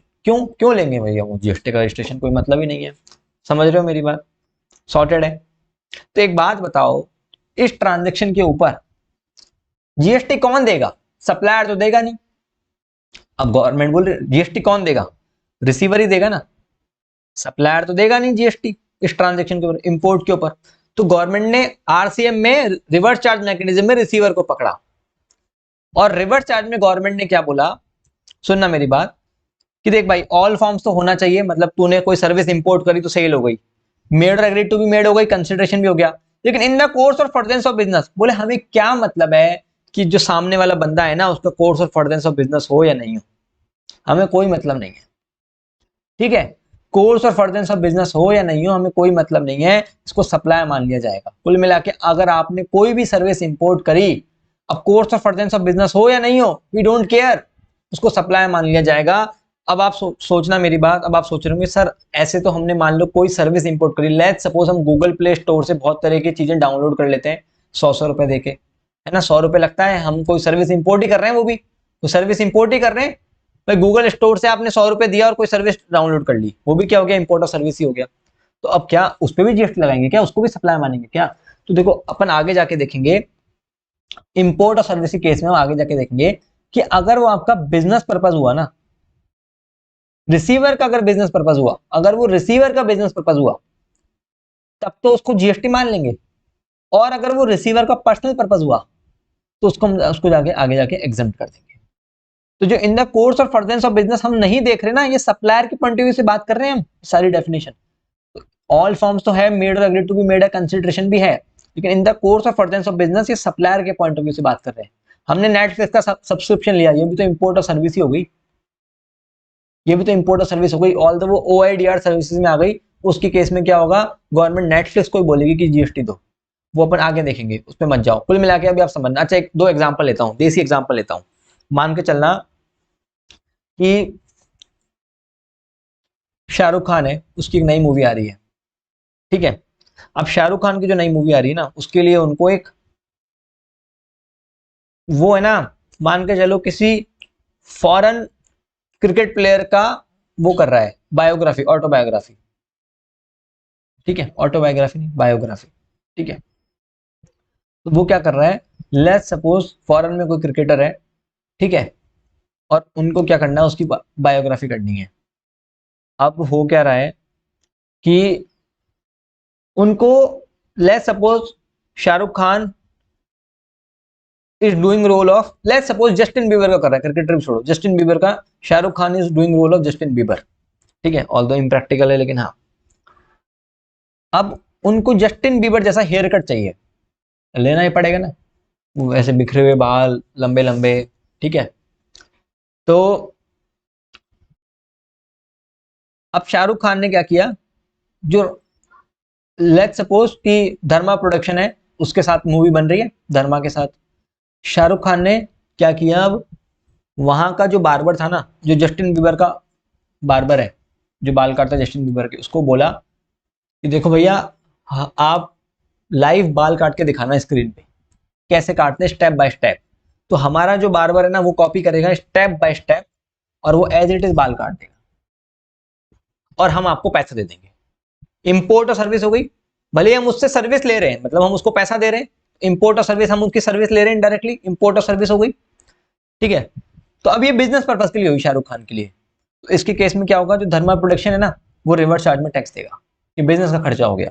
लेकिन सपोज करो मैं मेरे को चलो हुई कि जस्टिन बीबर जैसा हेयर कट लेना है, पैसा बहुत आ गया था ना, मान के चलो कि गलती से मेरे पास पैसा बहुत आ जाए, मेरे को चुल हो जाए कि जस्टिन बीबर जैसा हेयर कट लेना है। मैंने बोला कि भैया उसके बार्बर को कि तू मेरे बार्बर को इंस्ट्रक्शन देता जा कैसे कैसे काटना, उसके बदले हम तेरे को पैसा देंगे, उस पर जीएसटी नहीं लगेगा। क्योंकि जीएसटी देने, अब क्यों लग रहा है, क्यों नहीं लग रहा, सुनना मेरी बात, जीएसटी देने वाला कौन है, रिसीवर है। अब रेड चिलीज जो है ना, सॉरी ये धर्मा प्रोडक्शन जो है ना, धर्मा प्रोडक्शन, वो तो जीएसटी में रजिस्टर्ड हो गई ना। तो गवर्नमेंट बोल रही है कि भाई जो बिजनेस पर्सन है वो तो ऑलरेडी जीएसटी में रजिस्टर्ड होगा, तो उसको रिवर्स चार्ज में टैक्स देने में क्या ही दिक्कत है, कोई दिक्कत ही नहीं है। लेकिन अब मैं हूं आम आदमी, मैं वैसे भी जीएसटी में रजिस्टर्ड नहीं हूं, तो गवर्नमेंट बोली भाई तू कहां से टैक्स देगा, तो तेरे लिए एग्जाम कर दिया। थोड़ा थोड़ा लॉजिक समझ में आ रहा है नहीं आ रहा, ऑल्दो आगे के चैप्टर में समझ में आ जाएगा। कुल मिला के इंपोर्ट और सर्विस के केस में क्या बोला, इंपोर्ट और सर्विस के केस में ऐसा बोला कि भले ही कोर्स और फर्दरेंस ऑफ बिजनेस हो या नहीं हो, अगर आप कोई भी सर्विस इंपोर्ट करते हैं, अगर आप कोई भी सर्विस इंपोर्ट करते हैं, इंपोर्ट और सर्विस अगर आप करते हैं, तो उसको सप्लाई माना जाएगा। इज दिस थिंग क्लियर और नॉट? अभी सारा का सारा सप्लाई, इंपोर्ट और सर्विस तो मैं आपको इतना इन डेप्थ पढ़ाऊंगा क्योंकि इतना इंपॉर्टेंट है, पूछो मत, इंपोर्ट और सर्विस, ठीक है। अभी इतना समझ में आया नहीं आया, इतना बता दो मुझे। हेयर कट वाला एग्जांपल भी जाने दो, वो बहुत एक्सट्रीम में इन डेप्थ बता दिया, काम का ही नहीं है। बस आप इतना ध्यान में रखो कि 7(1)(a) क्या बोलता है, 7(1)(a) ऐसा बोलता है कि सप्लाई करने के लिए 4 कंडीशन अगर सेटिस्फाइड हो जाएंगी तो ही सप्लाई मानेंगे। अगर 4 कंडीशन सेटिस्फाइड हो जाएंगी तो ही सप्लाई मानेंगे। 4 कंडीशन कौन कौन सी हैं? All forms of supply of goods and services made और agreed to be made for consideration or in the course of furtherance of business. 7(1)(b) क्या बोलता है कि अगर आप कोई सर्विस इंपोर्ट करते हो तो उस केस में 7(1)(b) लगेगा, उस केस में 7(1)(b) लगेगा, ठीक है। अगर all form of supply of goods and services है, मेड और एग्रीड टू बी मेड है, कंसीडरेशन भी है, in the course of furtherance of business, government ने in the course of furtherance of business इसलिए कट कर दिया कि गवर्नमेंट बोलती है हमें क्या मतलब है कि सप्लायर का course of furtherance of business हो या नहीं हो, क्योंकि सप्लायर जो है ना, वो तो जीएसटी में हमको उससे लेना देना ही नहीं है, तो हम course of furtherance of business क्यों देखें उसका। तो गवर्नमेंट ने बोला कि अगर आप कोई भी सर्विस इंपोर्ट करते हो तो उसको सप्लाई माना जाएगा। अभी हमको इतना इतना पढ़ना है कि सप्लाई है नहीं है, अब आगे किसको एग्जाम्पशन मिलेगी या नहीं मिलेगी वो सप्लाई डिसाइड होने के बाद पता चलेगा, तो वो हम आगे देख लेंगे कि किसको एग्जाम्पशन मिलेगी किसी को नहीं। अभी हम इतनी चर्चा कर रहे हैं कि सप्लाई है नहीं है। कुल मिला के अगर आप कोई भी सर्विस इंपोर्ट करते हो, चाहे वो अब आपका पर्सनल पर्पज हो चाहे कैसा ही पर्पज हो, अगर आप कोई भी सर्विस इंपोर्ट करते हो तो उसको सप्लाई माना जाएगा, इतना अभी अपने को समझना है। अब आगे एग्जाम्पशन किसको मिलेगी किसको नहीं मिलेगी वो आगे देखेंगे, अभी के लिए हम चर्चा कर रहे हैं कि इसको सप्लाई मानना है नहीं मानना। तो अगर आप कोई भी सर्विस इंपोर्ट करते हो विद कंसिडरेशन, ठीक है, तो हमने क्या बोला, अगर आप कोई भी सर्विस इंपोर्ट करते हो विद कंसिडरेशन, तो हमने क्या बोला, हमने ये बोला कि इसको सप्लाई माना जाएगा। अब वो चाहे आपका कोर्स और फर्दरेंस ऑफ बिजनेस हो या नहीं हो, उससे कोई फर्क नहीं पड़ता। क्लियर है नहीं है? समझ में आया नहीं आया? कुल मिला के बात यह है कि अगर आप कोई भी सर्विस इंपोर्ट करते हो तो वो चाहे रिसीवर का कोर्स और फर्दरेंस ऑफ बिजनेस है या नहीं, आप एक बार 1 मिनट के लिए इतना ध्यान में रखो, जो 7(1)(a) है ना, वो आप सोचो। अच्छा एक, अब इसको और सिंप्लीफाई कर देते हैं, और सिंप्लीफाई कर देते हैं। जो 7(1)(a) है ना, वो सप्लायर के पॉइंट ऑफ व्यू से सोचना है, और 7(1)(b) है ना, 7(1)(b) वो रिसीवर के पॉइंट ऑफ व्यू सोचना है। 7(1)(a) सोचना सप्लायर के पॉइंट ऑफ व्यू से, 7(1)(b) रिसीवर के पॉइंट ऑफ व्यू से। 7(1)(a) में हमने क्या देखा था कि course of furtherance of business है, अगर सप्लायर का डोमिनोज का course of furtherance of business था तो जीएसटी लगा दिया। 7(1)(b) क्या बोलता है, 7(1)(b) ऐसा बोलता है कि अगर रिसीवर का course of furtherance of business नहीं भी है ना, तो भी गवर्नमेंट को कोई फर्क नहीं पड़ रहा। गवर्नमेंट बोलती है कि अगर आप ऑल फॉर्म्स है, ठीक है, पर्सनल पर्पस आपको उसमें मिल जाएगा, क्या बोलते हैं, इंपोर्ट और सर्विस। इंपोर्ट और सर्विस का रेफरेंस आपको आरसी में भी मिलेगा और एग्जाम्पशन में मिलेगा। कुल मिला के हमने क्या बोला कि all forms of supply of goods and services है, मेड और एग्री टू बी मेड और कंसिडरेशन है, ये तीनों की तीनों कंडीशन सेटिस्फाइड हो गई। भले ही चौथी कंडीशन सेटिस्फाइड नहीं हो तो गवर्नमेंट ने कहा हम इसको सप्लाई मानेंगे। क्लियर है नहीं है? और इसको अब आपको समझ में आएगा कब, जब मैं, अभी आपको इतना क्लियर नहीं होगा, पता है कब क्लियर होगा, जब मैं आपको 7(1)(c) का पैरा 4 पढ़ाऊंगा, वो भी इंपोर्ट और सर्विस का है, तो मैं पूरा इंपोर्ट और सर्विस को एक साथ समअप करूंगा, फिर दुनिया का कोई सा भी क्वेश्चन आ जाए इंपोर्ट का, आप एक ही चार्ट से समझ जाओगे, पूरा का पूरा चार्ट बना दूंगा मैं। ठीक है, अभी के लिए आप इतना ध्यान में रखो, अभी के लिए आप इतना ध्यान में रखो। ठीक है, तो 7(1)(a) क्या बोलता है, all forms of supply of goods and services made और agree to be made for consideration in the course of furtherance of business. 7(1)(b) के अंदर लास्ट वाली कंडीशन सेटिस्फाइड नहीं होगी in the course of furtherance of business तो भी चलेगा। अब ये 7(1)(c) पे आते हैं। 7(1)(c) क्या बोलता है, ध्यान से सुनना, आप कहीं लिख लीजिए, इस चैप्टर के अंदर सबसे इंपॉर्टेंट चीजें क्या क्या हैं। इस चैप्टर के अंदर सबसे इंपॉर्टेंट चीजें, सबसे पहले शेड्यूल 1, फिर है इंपोर्ट और सर्विस। ऑल द इंपोर्ट और सर्विस शेड्यूल 1 का ही इंपोर्ट और सर्विस इन्हीं का कुछ पार्ट है, लेकिन इसको अलग से भी पढ़ाऊंगा मैं आपको, इंपोर्ट और सर्विस। ठीक है, तो अभी आपको इंपोर्ट वाला समझ में भी नहीं आया तो भी चलेगा, तो भी चलेगा। इस चैप्टर में इंपॉर्टेंट चीजें क्या है जो एग्जाम में पूछ सकते हैं, शेड्यूल 1 इंपोर्ट और service, schedule 3 and composite supply, composite doubling mix supply जिसको हम बोलते हैं सेक्शन 8। ये चार चीजें हैं, शेड्यूल 1 इंपोर्ट और सर्विस, शेड्यूल 3 और कंपोजिट ऑब्लिक मिक्स सप्लाई। ये चार चीजें हैं जो आपको क्या करनी पड़ेंगी, समझनी पड़ेंगी। इस चैप्टर के अंदर ये एक कैटेगरी वाले टॉपिक हैं चार, जो आपको एग्जाम में हर बार देखने को मिलेंगे ही मिलेंगे। ठीक है, और अब हम पढ़ रहे हैं शेड्यूल 1। अभी तक हमने क्या क्या पढ़ लिया, अभी तक हमने क्या पढ़ा, गुड्स की डेफिनेशन पढ़ी, एकदम फर्जी सी डेफिनेशन थी। सर्विस की डेफिनेशन पढ़ ली, जो भी गुड्स के अलावा बच गया वो सर्विस है। गुड्स मतलब मूवेबल, एक्शनेबल क्लेम भी होना चाहिए, मतलब लॉटरी, बैटिंग और गैम्बलिंग पर टैक्स लगेगा। कंसिडरेशन हम क्यों पढ़ा, कंसिडरेशन हमने इसलिए पढ़ा क्योंकि कंसिडरेशन सप्लाई का पार्ट था, सप्लाई के डेफिनेशन का पार्ट था कंसिडरेशन, इसलिए पढ़ा। कंसिडरेशन में हमने क्या पढ़ा कि भाई मॉनेटरी पर्पस, मतलब उसका मॉनेटरी टर्म्स में आप वैल्यू कर सको उसको, समथिंग इन रिटर्न, पर उसकी मॉनेटरी वैल्यू होनी चाहिए। पेन के बदले में पेंसिल दी लेकिन मॉनेटरी वैल्यू होनी चाहिए, पर पेन के बदले में पेंसिल दी, क्या ये सप्लाई है? नहीं है, सप्लाई तो नहीं है, क्योंकि फोर्थ कंडीशन में अगर आप सोचोगे तो course of furtherance of business थोड़ी है। फॉर एग्जांपल आपने क्या किया, स्कूल में आप बैठे हो, दो दोस्तों ने आपस में पेन एक्सचेंज किए, सप्लाई थोड़ी, उनको कोई बिजनेस थोड़ी है कोई। ठीक है, पर कंसिडरेशन है। कंसिडरेशन हमने इसलिए पढ़ा। फिर अपन ने क्या देखा, बिजनेस की डेफिनेशन हमने देखी। फिर हमने देखा कि सप्लाई का मतलब क्या होता है। सप्लाई का मतलब हमने क्या देखा कि all forms of supply of goods and services, कि भाई ये आठ चीजें होनी चाहिए, sale, transfer, barter, lease, licence, rental, disposal. Made और एग्री टू बी मेड होना चाहिए, कंसिडरेशन भी होना चाहिए, और इन द कोर्स, चारों की चारों कंडीशन सेटिस्फाइड होंगी तभी जीएसटी लगेगा। लेकिन फिर इंपोर्ट और सर्विस के केस में हमने क्या देखा, इंपोर्ट और सर्विस भले ही कोर्स और फर्दरेंस ऑफ बिजनेस नहीं हो तो भी चलेगा।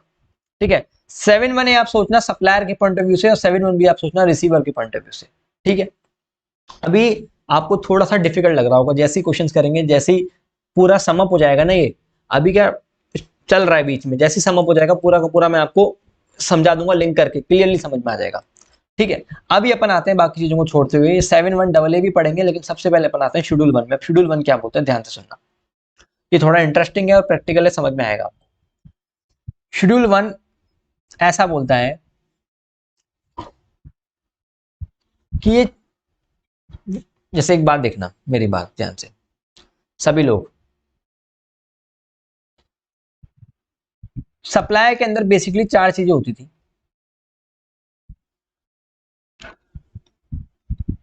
इसको आप फोटो लेके आप क्या करना, जो चीजें इंपॉर्टेंट है ना अपनी, जैसे अभी मैं आपको बता रहा हूँ, कई चार्ट्स ऐसे होंगे जो आपको बहुत अच्छे लग जाएंगे, फोटो लेना और अपना जो क्लास वाला ग्रुप है ना उसमें डाल देना, डिस्कशन ग्रुप है ना अपना, उसमें डाल देना, सो दैट फ्यूचर में सब बच्चों के लिए हेल्पफुल हो जाता है। ऑल फॉर्म्स ऑफ, इसका फोटो लेना जो मैं बना रहा हूँ, all forms of supply of goods and services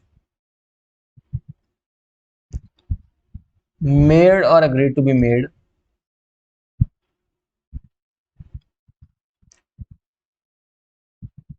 for consideration. आज सप्लाई आपको आधा ही समझ में आएगा, लेकिन कल पूरा समझ में आ जाएगा। और चौथा है इन द कोर्स और फर्दरेंस ऑफ बिजनेस।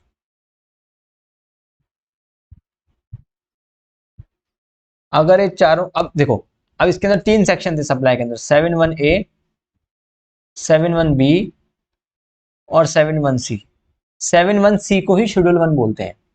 7(1)A के अंदर ये चारों की चारों सेटिस्फाइड होंगी तो ही सप्लाई मानेंगे। 7(1)B के अंदर पहली 3 हो जाएंगी, चौथी नहीं होगी तो भी सप्लाई मान लेंगे। और 7(1)C के अंदर फर्स्ट, सेकंड, थर्ड नहीं होगी और फोर्थ हो जाएगी तो भी सप्लाई मान लेंगे। अब इसका है ना, आप एक काम करो, फोटो लेके ग्रुप पे डाल देना अपने, ठीक है। इन्होंने क्या बोला, इन्होंने ऐसे बोला 7(1)C का मतलब होता है शेड्यूल 1। शेड्यूल 1 में गवर्नमेंट ने ऐसे बोला कि कंसिडरेशन नहीं है तो भी सप्लाई मान लेंगे। क्या बात कर रहे हो, कंसिडरेशन नहीं है तो भी सप्लाई? तो गवर्नमेंट ने ऐसे बोला, जीएसटी काउंसिल ने ऐसे बोला कि सिर्फ सिर्फ और सिर्फ 4 चीजें ऐसी हैं, 4 चीजें ऐसी हैं जो कि शेड्यूल 1 में आएंगी। 4 ही ट्रांजेक्शन ऐसे हैं जो अगर विदाउट कंसिडरेशन हो तो भी आप उनको सप्लाई मानो। अब ऐसी क्या मजबूरी आ गई थी कि विदाउट कंसिडरेशन भी सप्लाई मानना पड़ा? कंसिडरेशन नहीं है, कंसिडरेशन ही नहीं है तो भी जीएसटी लगाना पड़ा।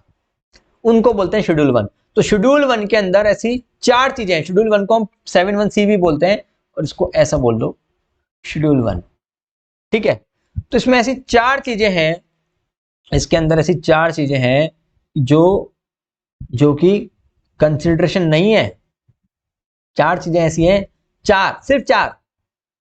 अब क्वेश्चन में अगर आ जाए ना कि विदाउट कंसिडरेशन है, सप्लाई है नहीं, विदाउट कंसिडरेशन कभी सप्लाई हो नहीं सकता, लेकिन वो 4 चीजें आपको देखनी पड़ेंगी जो कि शेड्यूल 1 में लिखी हुई हैं।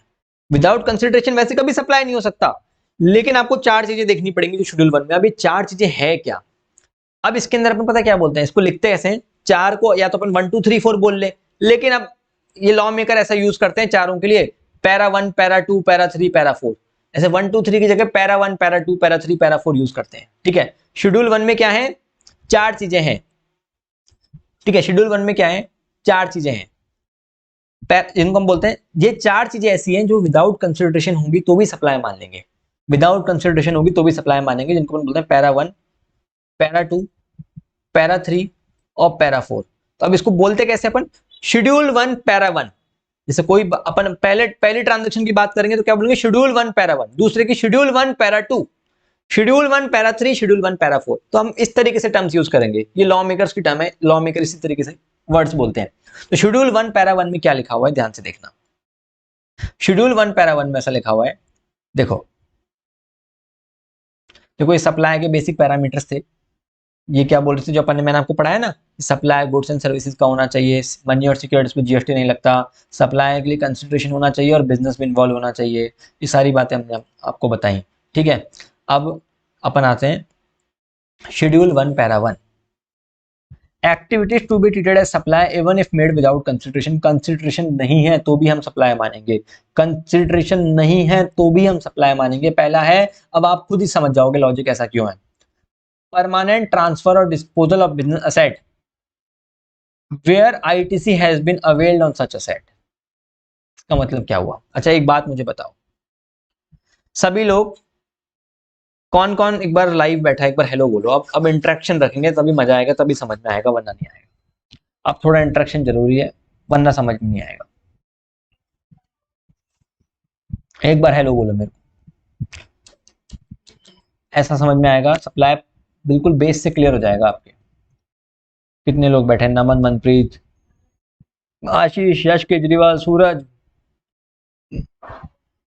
भवानी, संवेद, निहारिका, पवन, जैनित, केतकी, चिराग, सूरज, शिवम, वायु, शहीद, निकुंज, नेहा, बहुत सारे लोग लाइव बैठे हैं, बहुत सारे लोग। अब कितनों के नाम पड़े? अब सुनना मेरी बात, मान के चलते हैं कि अपन लोग सभी क्या हैं, जीएसटी काउंसिल के मेंबर हैं। अब अपन ऐसे मानेंगे कि हम ही लॉ मेकर हैं, भाड़ में गई जनता, हम ही है सब। अब हम लॉ बनाएंगे बैठ के। अब हम सोचेंगे वैसे कि हम ये बनाते हैं, हम ही लॉ बनाते हैं, सब गए भाड़ में। मान के चलते हैं कि जीएसटी काउंसिल में मैं, है ना, मैं मान के चलो कि थोड़े टाइम के लिए मैं हेड हूं जीएसटी काउंसिल का, और आप लोग क्या हो, बाकी मेंबर्स हो, ठीक है। आप लोग क्या हो, बाकी मेंबर। मान के चलो कि मैं फाइनेंस मिनिस्टर हूं और बाकी आप लोग बैठे हुए हो, और सब अपन राउंड टेबल में बैठे हैं और सब अपने अपने डिसीजन लेते हैं अपन, ठीक है। ठीक है, सुनना मेरी बात, सभी लोग अपन क्या करते हैं, डिसीजन लेते हैं। इस एग्जांपल को समझना, फिर बाकी डाउट सॉल्व कर दूंगा।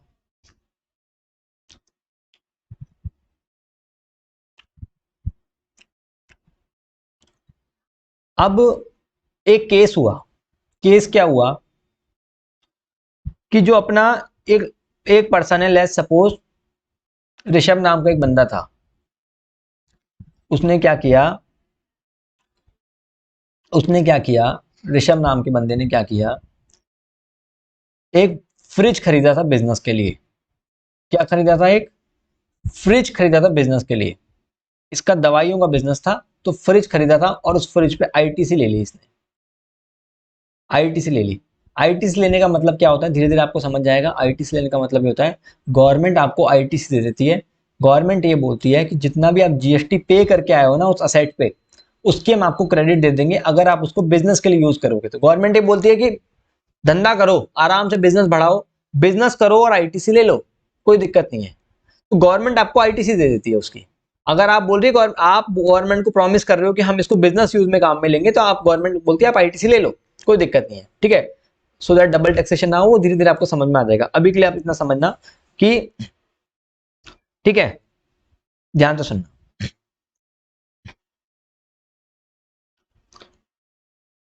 अब इसने क्या किया, ऋषभ ने फ्रिज पे आईटीसी ले ली। आईटीसी लेने का मतलब क्या है, किसने क्रेडिट क्लेम कर ली, जो जीएसटी दिया है। आईटीसी लेने का मतलब है कि जो जो जीएसटी पे करके आया था फ्रिज पे, जैसे 28%, 18% जीएसटी होता है फ्रिज पे, तो वो क्या करना लिया, वो जीएसटी इसने वापस ले लिया। आईटीसी ले लिया मतलब रिफंड ले लिया इसने, कैशबैक ले लिया। अब क्या हुआ, इसकी दुकान में 4-5 महीने हो गए थे इसको फ्रिज चलाते चलाते, 2-3 महीने हो गए थे। और इसकी एक अभी अभी गर्लफ्रेंड बनी थी, वो आई ऋषभ की, और वो ऋषभ को बोली कि वाह this fridge is really very nice, मेरे को भी एक घर के लिए परचेज करना है ऐसा फ्रिज, कहाँ से लाया, ऐसा पूछा ऋषभ को, है ना। और ऋषभ बोला अरे ये क्या बात हुई, यही ले जाओ। और उसने सारी दवाइयां बाहर निकाली, साफ किया और वही दे दिया इसको, है ना, वही की वही दे दिया। वो जीएसटी के काउंसिल मेंबर देख रहे हैं सब, अरे भाई तूने तो इसका आईटीसी क्लेम करी थी, तूने तो कहा था कि इसको बिजनेस के लिए यूज करेगा तू, तू तो तू तो उसको दे दिया गिफ्ट में, ऐसे फ्री में दे दिया तू, ये क्या करा, ठीक है। अब हम सब लोग देखते रह गए, अपन लोग सब काउंसिल के मेंबर हैं, और तो कुणाल बोल रहा है तो गलत हुआ है ना, आशीष बोल रहा है बहुत ही गलत हुआ है, अमजद बोल रहा है गलत तो हुआ है। अब हम बोल रहे हैं गलत तो हुआ है, मतलब कि भाई उसने क्रेडिट क्लेम कर ली, जीएसटी का रिफंड ले लिया, आईटीसी क्लेम कर ली, ये बोल के कि बिजनेस के लिए काम में लूंगा, और तू अपनी बंदी को दे रहा है फ्रिज। तो ये बिजनेस, हम ये कोई हम क्या चैरिटी करने के लिए बैठी है सरकार, है ना, चैरिटी करने के लिए बैठी है सरकार। तो अब इतने में क्या हुआ, इतने में इतने में नेहा बोलती है कि अब एक काम करो, जो इसने ये आईटीसी लिया था ना, इससे वापस से टैक्स लो, उतना ही वापस से टैक्स लगाओ इसके ऊपर, अब वापस से टैक्स लगाओ इस पे, ठीक है। लेकिन शिवम बोलता है कि नेहा भाई, नहीं भाई मतलब नेहा, तुमको एक बात समझनी चाहिए कि जीएसटी का टैक्स लगाने के लिए सप्लाई होना जरूरी है, और सप्लाई की कंडीशन में कंसिडरेशन होना जरूरी है। अब नेहा तो कह रही है इस पे टैक्स लगाओ जो इसने फ्रिज दे दिया, पर ये कह रहा है अपना, क्या नाम है इसका, शिवम ही था ना, हाँ जी, शिवम ही कह रहा है इसको, नेहा को, कि भाई नेहा समझना मेरी बात, टैक्स तो तब लगाए ना जब कंसिडरेशन हो, क्योंकि बिना कंसिडरेशन तो सप्लाई नहीं मानते। 7(1)(a) पढ़ा है ना आपने, 7(1)(a) में क्या लिखा हुआ है कि कंसिडरेशन होगा तभी सप्लाई मानेंगे, कंसिडरेशन होगा तभी सप्लाई मानेंगे। नेहा बोल रही है कुछ तो करना पड़ेगा, ये तो चीटिंग है फिर तो। ऐसे तो मान लो मैं भी क्या करूंगा, कोई भी एसेट लाया, बिजनेस के लिए लाया, एसी लगाया अपने घर में, एसी लाया, क्रेडिट क्लेम कर ली, गिफ्ट कर दिया किसी को, चैरिटी थोड़ी खोल रखी सरकार ने। पर हमने बोला कि टैक्स वापस लो, तो टैक्स लेने के लिए तो कंसिडरेशन चाहिए, 7(1)(a) में तो लिखा है ना कंसिडरेशन होना चाहिए। तो इसलिए गवर्नमेंट ने बोला कि भाई सरकार ही अपनी है, लॉ मेकर भी अपन है, अपन बनाते हैं नया लॉ, अपन एक लॉ में नई चीज ऐड करते हैं। तो उन्होंने बोला कि अगर आप क्या कर रहे हो, परमानेंट ट्रांसफर कर रहे हो या डिस्पोज कर रहे हो, ठीक है, where ITC has been availed on such asset, और आपने उस असेट पे आईटीसी क्लेम करी है, तो उसको भी क्या मान लेंगे, डीम सप्लाई मान लेंगे, और उस पर भी जीएसटी लगा दिया जाएगा, उस पर भी जीएसटी लगा दिया जाएगा। अब आप समझ रहे हो, समझ रहे हो? कुल मिला के बात यह है कि जो उसने आईटीसी ले ली उसका वापस उससे पैसा लेंगे कि भैया टैक्स दे, तूने कैसे क्रेडिट क्लेम कर ली।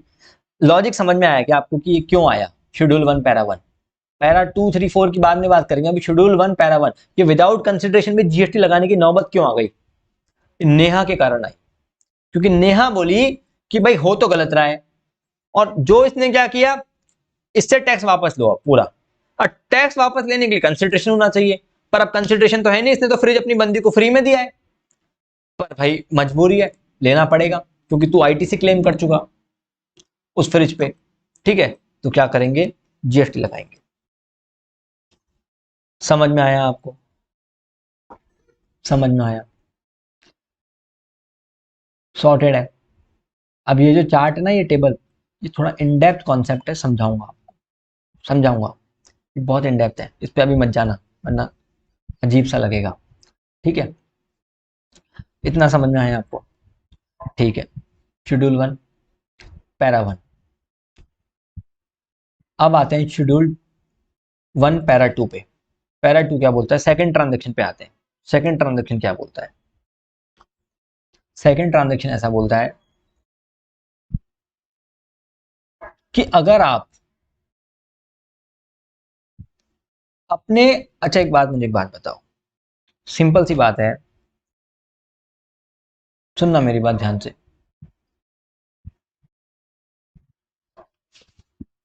ध्यान से समझने की कोशिश करना आप लोग।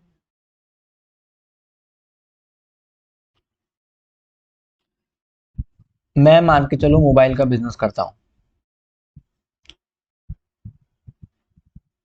और मैंने मोबाइल किसी को फ्री में दे दिया, मैंने मोबाइल किसी को गिफ्ट कर दिया, किसी कस्टमर को गिफ्ट कर दिया, किसी को फ्री में दे दिया, तो क्या उस पर जीएसटी लगाएंगे? भैया विदाउट कंसिडरेशन है तो जीएसटी लगेगा ही नहीं। विदाउट कंसिडरेशन तो किस बात का जीएसटी, जीएसटी तब लगता है ना जब मैंने कुछ कमाया हो, मैंने कुछ बेचा हो, कुछ पैसा आया हो, तो उसमें से मैं कुछ हिस्सा सरकार को दे दूंगा। जब कुछ खाया पिया कुछ नहीं और जीएसटी दे दो, तो किस बात का जीएसटी, कोई जीएसटी नहीं, कोई कंसिडरेशन नहीं तो कोई जीएसटी नहीं, ठीक है। लेट्स सपोज ये, अगर मैं किसी अनरिलेटेड पर्सन के साथ ऐसा कर रहा हूं, मार्केट में मैं किसी भी कस्टमर को, मैंने ऐसी स्कीम निकाली, ऐसी स्कीम निकाली कि भैया शुरू के 100 सैंपल फ्री, क्या उस पर जीएसटी लगेगा? अरे भाई फ्री में दे रहे तो किस बात का जीएसटी, कोई पैसा ही नहीं आया तो जीएसटी के जेब से देंगे क्या? कैसी बात करते हो, कोई जीएसटी नहीं, विदाउट कंसिडरेशन कोई जीएसटी नहीं। लेकिन सपोज करो आप कोई सामान फ्री में अपने रिलेटेड पर्सन को दे रहे हो, किसको दे रहे हो, रिलेटेड पर्सन को। गवर्नमेंट क्या कह रही है कि भाई तुम्हारा रिलेटेड है ये, तो इसलिए तुम फ्री में दे रहे हो, क्या पता तुम 2 नंबर में सेटलमेंट कर लो फिर उसके साथ बाद में, है तो तुम्हारा रिलेटेड ही ना, तो तुम्हारा जान पहचान वाला है, तुम तो सेटिंग कर लोगे उसके साथ, जान पहचान वाले के साथ तो सेटिंग कर ही सकते ना, अंडर द टेबल पैसा ले लोगे। गवर्नमेंट कह रही है भाई अनजान आदमी है उसको तुम फ्री में दे रहे हो, तुम कुछ नहीं कर सकते, पर जान पहचान वाले को फ्री में दे रहे हो, तो इसका मतलब तुम जानबूझ के चीटिंग कर रहे हो, ऐसा गवर्नमेंट बोल रही है कि अगर आप रिलेटेड पर्सन को कुछ दे रहे हो, फ्री में दे रहे हो, तो गवर्नमेंट बोली हम यहाँ पे भी जीएसटी लगाएंगे, क्योंकि वो आपका रिलेटेड है ना, इसलिए आपने फ्री में दिया है। अगर रिलेटेड नहीं होता, ऐसा गवर्नमेंट का कहना है, ऐसा जीएसटी काउंसिल का कहना है कि अगर रिलेटेड नहीं होता तो आप उससे भी पैसा लेते, पर वो रिलेटेड है ना तो आपने उसके साथ सेटिंग कर ली, ऐसे इल्जाम लगाए गए। तब इन्होंने क्या बोला शेड्यूल 1 पैरा 2 में कि अगर आप रिलेटेड पर्सन को या डिस्टिंक्ट पर्सन को कोई सामान सप्लाई करते हो, अब ये डिस्टिंक्ट पर्सन क्या होता है समझ, अगर आप रिलेटेड पर्सन को, आपको सारा का सारा सप्लाई अभी 40% ही समझ में आ रहा होगा, मैं कह रहा हूँ 40 भी आ रहा है ना, तो अब समझ लो आप बहुत सही स्टेट में चल रहे हो, कल 100% हो जाएगा, ये 80-90 हो जाएगा, बाकी 2-3 रिवीजन, 100% तो रिवीजन के बाद ही होता है, ठीक है, बट 80% में भी आपको लगेगा कि पता नहीं 110% समझ गए आप।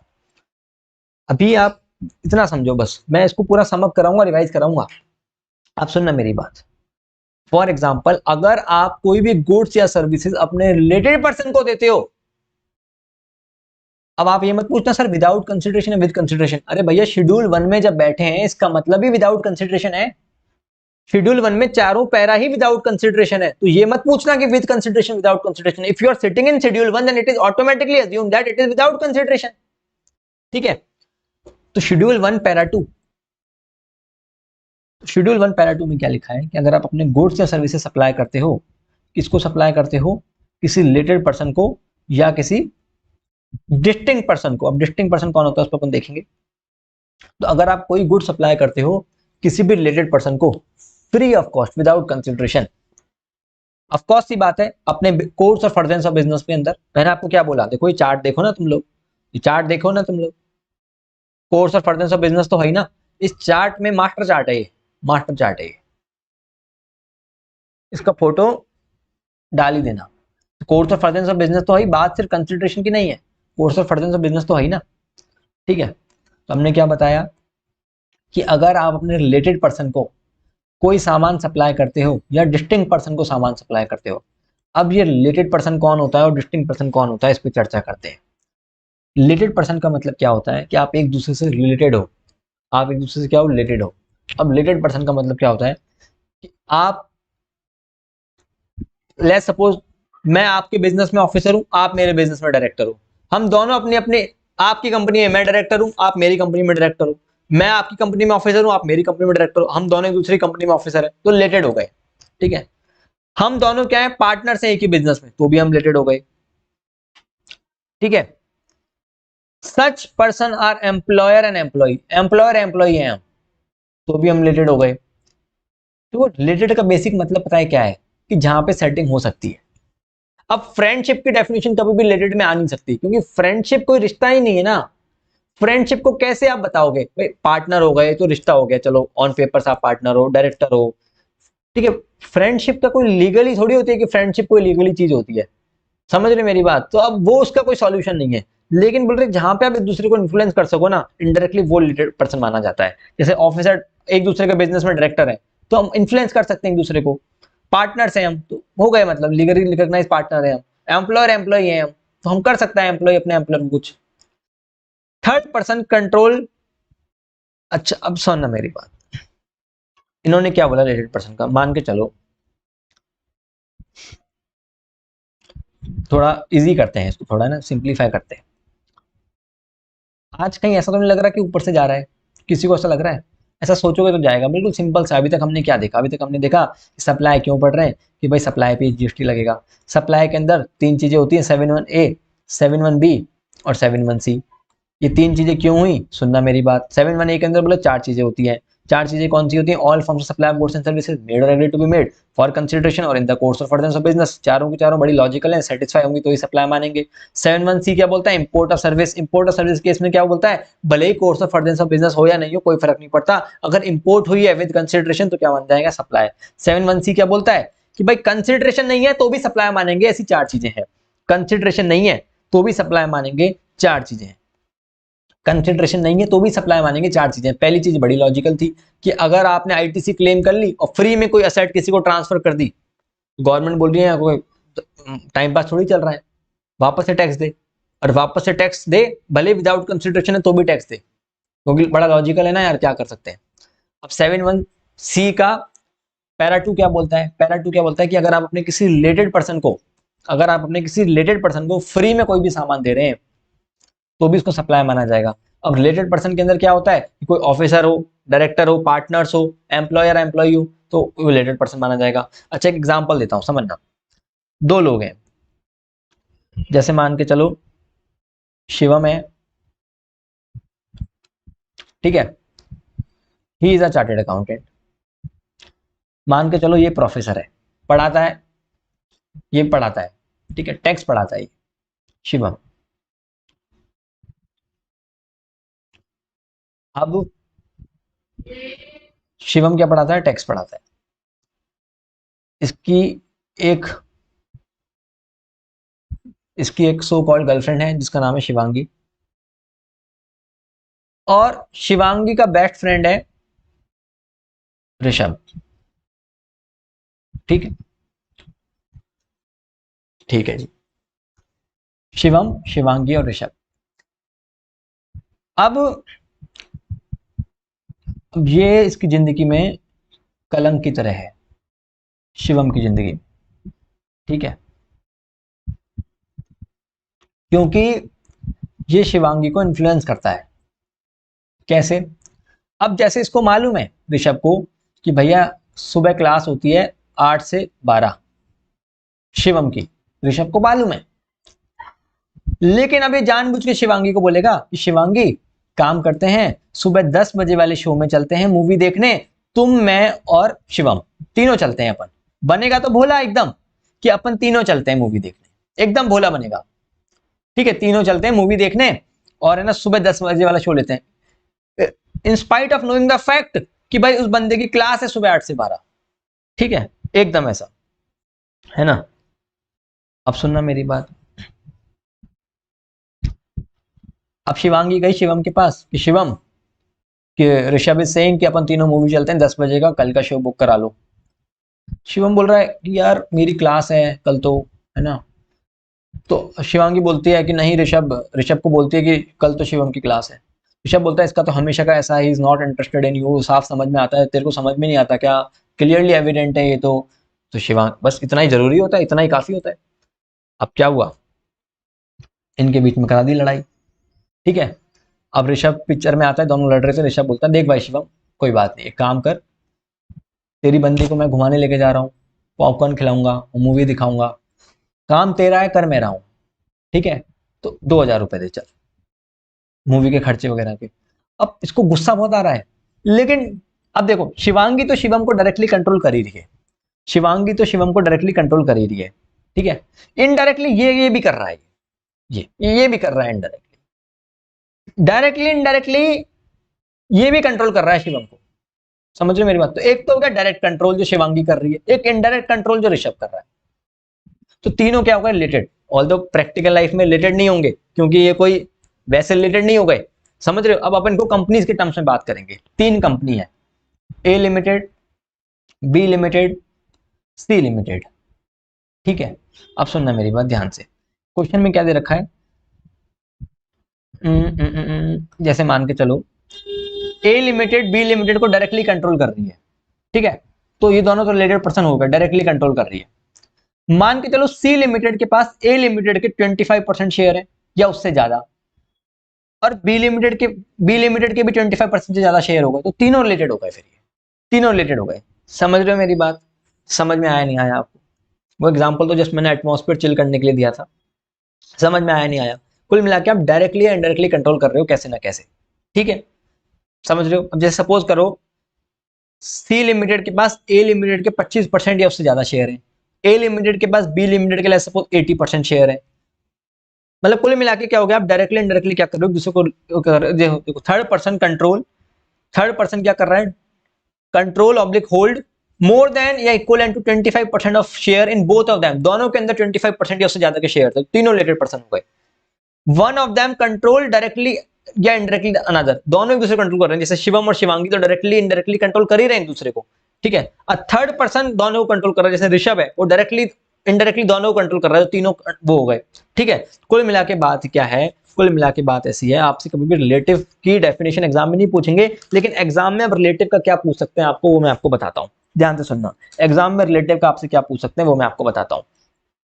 एग्जाम में आपसे रिलेटिव का पूछ सकते हैं, ये जो मेंबर्स ऑफ द फैमिली लिखा है ना, फैमिली, अब ये फैमिली क्या होती है, ये इंपॉर्टेंट है एग्जाम के पॉइंट ऑफ व्यू से, ये आपसे कभी नहीं पूछेंगे कंपनी वंपनी या डीटी के अंदर चलता है ये, या नहीं चलता है डीटी में, ठीक है। अब आपसे एग्जाम में क्या पूछेंगे फैमिली के अंदर, वो ये देखो, फैमिली के अंदर आपसे ऐसे पूछेंगे कि फैमिली में कौन रिलेटेड है कौन अनरिलेटेड है, फैमिली में कौन कौन रिलेटेड माना जाएगा और कौन कौन अनरिलेटेड माना जाएगा। तो इन्होंने क्या बोला कि आपकी वाइफ और बच्चे ऑलवेज रिलेटेड माने जाएंगे, वाइफ और बच्चे हैं अगर आपके तो वो ऑलवेज रिलेटेड माने जाएंगे, और अगर आपके पेरेंट्स हैं, ग्रैंड पेरेंट्स हैं, आपका भाई है या बहन है, अगर वो आप पे डिपेंडेंट है फाइनेंशियली, इमोशनली नहीं, फाइनेंशियली अगर वो आप पे डिपेंडेंट है तो रिलेटेड माने जाएंगे, अदरवाइज अनरिलेटेड माने जाएंगे। अगर वो आप पे डिपेंडेंट है तो रिलेटेड माने जाएंगे, अदरवाइज अनरिलेटेड माने जाएंगे। समझ में आया आपको? मैंने क्या बोला, वाइफ और बच्चे ऑलवेज रिलेटेड, चाहे अब आपका बेटा है या बेटी है, वो भले ही फाइनेंशियली कितनी भी स्ट्रांग हो, फिर भी वो आपका रिलेटेड पर्सन ही माना जाए। आपकी वाइफ है, भले ही वो कितने पैसे कमाती हो, फिर भी वो आपका हस्बैंड है, भले ही वो कितने पैसे कमाता हो, फिर भी वो रिलेटेड पर्सन ही माना जाएगा लॉ मेकर की नजर में, ठीक है। लेकिन पेरेंट्स, ग्रैंड पेरेंट्स, ब्रदर या सिस्टर जो है ना, अगर वो डिपेंडेंट है, अब एग्जाम में पता है भाई का क्वेश्चन आता है, भाई का क्वेश्चन में क्या आता है कि भाई, अगर भाई का बिजनेस है, क्वेश्चन में ऐसा रखा है भाई का बिजनेस है, इसका मतलब भाई इंडिपेंडेंट है, भाई को आपकी जरूरत नहीं, भाई अपना बिजनेस चला रहा है।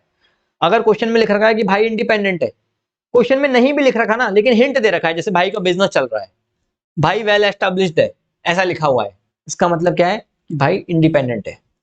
अगर क्वेश्चन में कुछ नहीं दे रखा, कोई भी हिंट नहीं दे रखा कहीं से भी कि भाई रिलेटेड है, भाई डिपेंडेंट है, इंडिपेंडेंट है, कुछ भी नहीं दे रखा, तो भाई को आपको क्या मानना है, डिपेंडेंट ही मानना है। क्योंकि डिपेंडेंट मान के तो लॉ मेकर का फायदा ही है ना जीएसटी काउंसिल का। जीएसटी में आप देखोगे, जीएसटी काउंसिल में सारे काम वो किए हैं जिससे इनका फायदा हो, सरकार का जिससे फायदा हो। अब कुछ भी नहीं दे रखा ना, तो आप ये मानो कि वो रिलेटेड है। क्यों रिलेटेड मानोगे अगर आप, तो अगर आप उसको फ्री में, जैसे लेट्स सपोज, सुनना मेरी बात, ध्यान से समझना, मेरा एक भाई है जो इंडिपेंडेंट है, खुद का पैसा खुद कमाता है, और मेरा एक बिजनेस है, मोबाइल का बिजनेस, और मैंने मेरे भाई को फ्री में मोबाइल दे दिया, फ्री में, तो मेरा भाई रिलेटेड नहीं माना जाएगा, मेरा भाई रिलेटेड नहीं माना जाएगा एज पर लॉ। और किसी अनरिलेटेड पर्सन को तो मैं फ्री में कुछ भी दूं विदाउट कंसिडरेशन, 7(1)(a) लगाओ, 7(1)(a) के अंदर लिखा हुआ क्या है, विदाउट कंसिडरेशन, सप्लाई नहीं मानेंगे। अगर मैंने मेरे भाई को जो कि इंडिपेंडेंट है उसको फ्री में मोबाइल दे दिया, कोई सप्लाई नहीं है, नो सप्लाई। लेकिन अगर मेरा भाई डिपेंडेंट है मेरे पे, ठीक है, मेरा भाई डिपेंडेंट है मेरे पे, उसका खर्चा भी मैं ही चलाता हूँ, छोटा भाई है मान के चलो, डिपेंडेंट है मेरे पे, उसको मैंने मोबाइल फ्री में दे दिया, तो लॉ मेकर कह रहा भाई ये तो रिलेटेड हो गया आपका, ये तो आपका रिलेटेड हो गया। इस केस में लगाओ जीएसटी। देखो कैसा लॉ है हमारा, कि कोई भाई खुद कमा रहा है, उसको फ्री में दे दिया, तब तो कोई जीएसटी नहीं, और एक बेचारा जो हम पे डिपेंडेंट है उसको फ्री में दे रहे हैं तो जीएसटी लगा दिया। Are you guys getting it? समझ में आ रहा है आपको? तो लॉ मेकर क्या क्या क्या चाहता है कि रिलेटेड ही मानो तो बढ़िया है ना, रिलेटेड मानो तो बढ़िया है, विदाउट कंसिडरेशन में भी टैक्स आएगा, तो लॉ मेकर की तो यही इच्छा है। तो अगर क्वेश्चन साइलेंट है, ब्रदर के केस में, ब्रदर का ही क्वेश्चन आता है, अगर ब्रदर के केस में क्या है, ब्रदर के केस में ऐसा है, देखना सुनना मेरी बात, ब्रदर के केस में ऐसा है कि अगर डिपेंडेंट है तब तो रिलेटेड मानना ही मानना है, और इंडिपेंडेंट है तो अनरिलेटेड मानना है। और if question is silent, if question is silent then assume dependent. मैं आपको पूरा इन डेप्थ कॉन्सेप्ट्स के साथ विद आईसीआई, जो आईसीआई करता है वो सब साथ के साथ ही बता रहा हूं, then assume dependent, so that question करते टाइम पता होना चाहिए सब कुछ। क्लियर है नहीं है आपको? समझ में आया? तो मैंने आपको क्या बताया, ये रिलेटेड पर्सन का पूरा चार्ट है, ठीक है। तो मैंने आपको क्या बताया, मैंने आपको ये बताया शेड्यूल 1 पैरा 1 तो आपको समझ में आया। शेड्यूल 1 पैरा 1 क्या बोलता है कि आपने परमानेंटली ट्रांसफर करा या डिस्पोज करा बिजनेस असेट को, where ITC has been availed on such asset. अगर आपने उस पर आईटीसी ले ली, आपने आईटीसी क्लेम कर ली, लेट्स सपोज आपने एसी परचेज किया, उस पर आईटीसी क्लेम कर ली, और अब आप उसको फ्री में किसी को भी ट्रांसफर कर रहे हो, तो गवर्नमेंट आपसे वही टैक्स वापस ले लेगी। गवर्नमेंट उसको सप्लाई बनाएगी और आपसे टैक्स वापस ले लेगी, मजबूरी थी supply banana, although it is without consideration. Logic clear है? दूसरा, शेड्यूल 1 पैरा 2, शेड्यूल 1 पैरा 2 क्या बोलता है कि अगर आपने अपने रिलेटेड पर्सन को या डिस्टिंक्ट पर्सन को, डिस्टिंक्ट पर्सन कौन होता है उस पे आएंगे, अगर आपने अपने रिलेटेड पर्सन को फ्री में कोई भी सामान ट्रांसफर करा तो उसको सप्लाई माना जाएगा। और रिलेटेड पर्सन में पार्टनर्स हो गए, एम्प्लॉयर एम्प्लॉय हो गए, या दो कंपनीज हो गई जिसके आपस में 25% से ज्यादा के स्टेक्स थे, ठीक है, डायरेक्टली या इनडायरेक्टली कंट्रोल करते हैं। कंट्रोल कैसे करते हैं? मैं आपके बोर्ड ऑफ डायरेक्टर्स अपॉइंट करता हूं, आप मेरे बोर्ड ऑफ डायरेक्टर्स अपॉइंट करते हैं, जैसे section number 92A associate enterprises के अंदर अपन डीटी के अंदर आप लोग देखोगे, ठीक है। तो आप कंट्रोल करते हो एक दूसरे को कैसे ना कैसे करके, तो आप रिलेटेड पर्सन माने जाओगे, ठीक है। अब एक बात समझना, अगर अगर आप रिलेटेड पर्सन हो और आपने फ्री में सामान ट्रांसफर करा विदाउट कंसिडरेशन, अनरिलेटेड हो तो बात ही खत्म। रिलेटेड हो और आपने फ्री में कोई सामान ट्रांसफर करा विदाउट कंसिडरेशन, तो क्या उसको सप्लाई मानेंगे? अनरिलेटेड के केस में तो कोई सप्लाई नहीं मानेंगे, रिलेटेड है तो सप्लाई मानेंगे। इसका मतलब मैंने एक बात बोली कि अगर एम्प्लॉयर एम्प्लॉय भी रिलेटेड होते हैं, तो अगर कोई एम्प्लॉयर अपने एम्प्लॉय को फ्री में कुछ देगा, अगर कोई एम्प्लॉयर अपने एम्प्लॉय को फ्री में कुछ देगा, देखो एम्प्लॉय जो एम्प्लॉयर के लिए काम करता है ना, एम्प्लॉय एम्प्लॉयर के लिए काम करता है। आप एम्प्लॉय हो, किसी कंपनी के लिए काम करते हो, तो उस पर आप जीएसटी नहीं देते, वो शेड्यूल 3 में देखेंगे हम, उस पर जीएसटी नहीं देते, उस पर सिर्फ और सिर्फ इनकम टैक्स लगता है, उस पर जीएसटी नहीं लगता। हमने क्या बोला कि अगर एम्प्लॉयर एम्प्लॉय रिलेटेड पर्सन है, अब कोई एम्प्लॉयर एम्प्लॉय को गिफ्ट दे रहा है, दिवाली पे गिफ्ट मिलता है, होली पे गिफ्ट मिलता है ना, ये सब गिफ्ट मिल रहे हैं, एम्प्लॉयर एम्प्लॉय को गिफ्ट दे रहा है, लेट्स सपोज 1000 रुपए का गिफ्ट दे दिया, तो क्या उस पर भी जीएसटी लगा देंगे क्या? ये तो नॉर्मल प्रोसेस है ना यार, दिवाली वगैरह तो गिफ्ट मिलते ही है, उस पर थोड़ी जीएसटी लगाएंगे। तो लॉ मेकर ने क्या बोला कि वैसे तो रिलेटेड पर्सन आपस में एक दूसरे को फ्री में सामान ट्रांसफर करेंगे तो जीएसटी लगेगा, लेकिन एम्प्लॉयर एम्प्लॉय को 50,000 रुपए तक का गिफ्ट दे सकता है साल भर में, टोटल साल भर में 50,000 रुपीज पर एम्प्लॉय गिफ्ट दे सकता है। 50,000 रुपए 50,000 रुपीज तक अगर आप अपने एम्प्लॉय को गिफ्ट दे रहे हो पूरे साल भर में मिला के, तो कोई जीएसटी नहीं लगेगा। 50,000 का अगर 50,001 भी हो गया ना, तो पूरे अमाउंट पे जीएसटी लगेगा, full amount will be leviable to GST. फिर ऐसे नहीं कि 1 रुपए पे जीएसटी लगा दो, पूरे अमाउंट पे जीएसटी लगाना पड़ेगा। Are you guys getting it? देखो बड़ा लॉजिकल है, बड़ा लॉजिकल है, समझ में आ रहा है नहीं आ रहा है यहां तक? Are you guys getting it? एक बार बोलो। एक क्वेश्चन कराते हैं तो तुम्हें लग रहा होगा कितना टफ है, एकदम फर्जी। दूसरी बार जब मैं कराऊंगा ना आपको, आपको ऐसा लगेगा एकदम ही क्या है ये, थर्ड क्लास ही। जैसे क्वेश्चन नंबर 2 करते हैं, चलो क्वेश्चन नंबर 2 में क्या दे रखा है? क्वेश्चन नंबर 2, सुदाम 2 का part 1, Sudama associate a registered supplier, registered है जीएसटी में, डिस्पोजेस द कंप्यूटर, उसने क्या किया, कंप्यूटर डिस्पोज कर दिया। डिस्पोज करना मतलब फेंक देना, फ्री में किसी को गिफ्ट कर देना, कुछ भी कर दिया विदाउट कंसिडरेशन। फ्री में इसने कंप्यूटर सड़क पे फेंक दिया, ऐसा क्वेश्चन बोल रहा है, सुदामा ने डिस्पोज कर दिया। क्या कंप्यूटर चला रहा था, मूड खराब हुआ, हैंग हो रहा था, उठा के धम धम धम, वो एक मीम चलता है ना वायरल, कंप्यूटर पे ऐसा कुछ देख लिया, फेंक दिया, ठीक है, without consideration. It has not claim ITC, उस पर आईटीसी भी क्लेम नहीं करी थी, आईटीसी भी क्लेम नहीं करी उसने उस पर, ठीक है।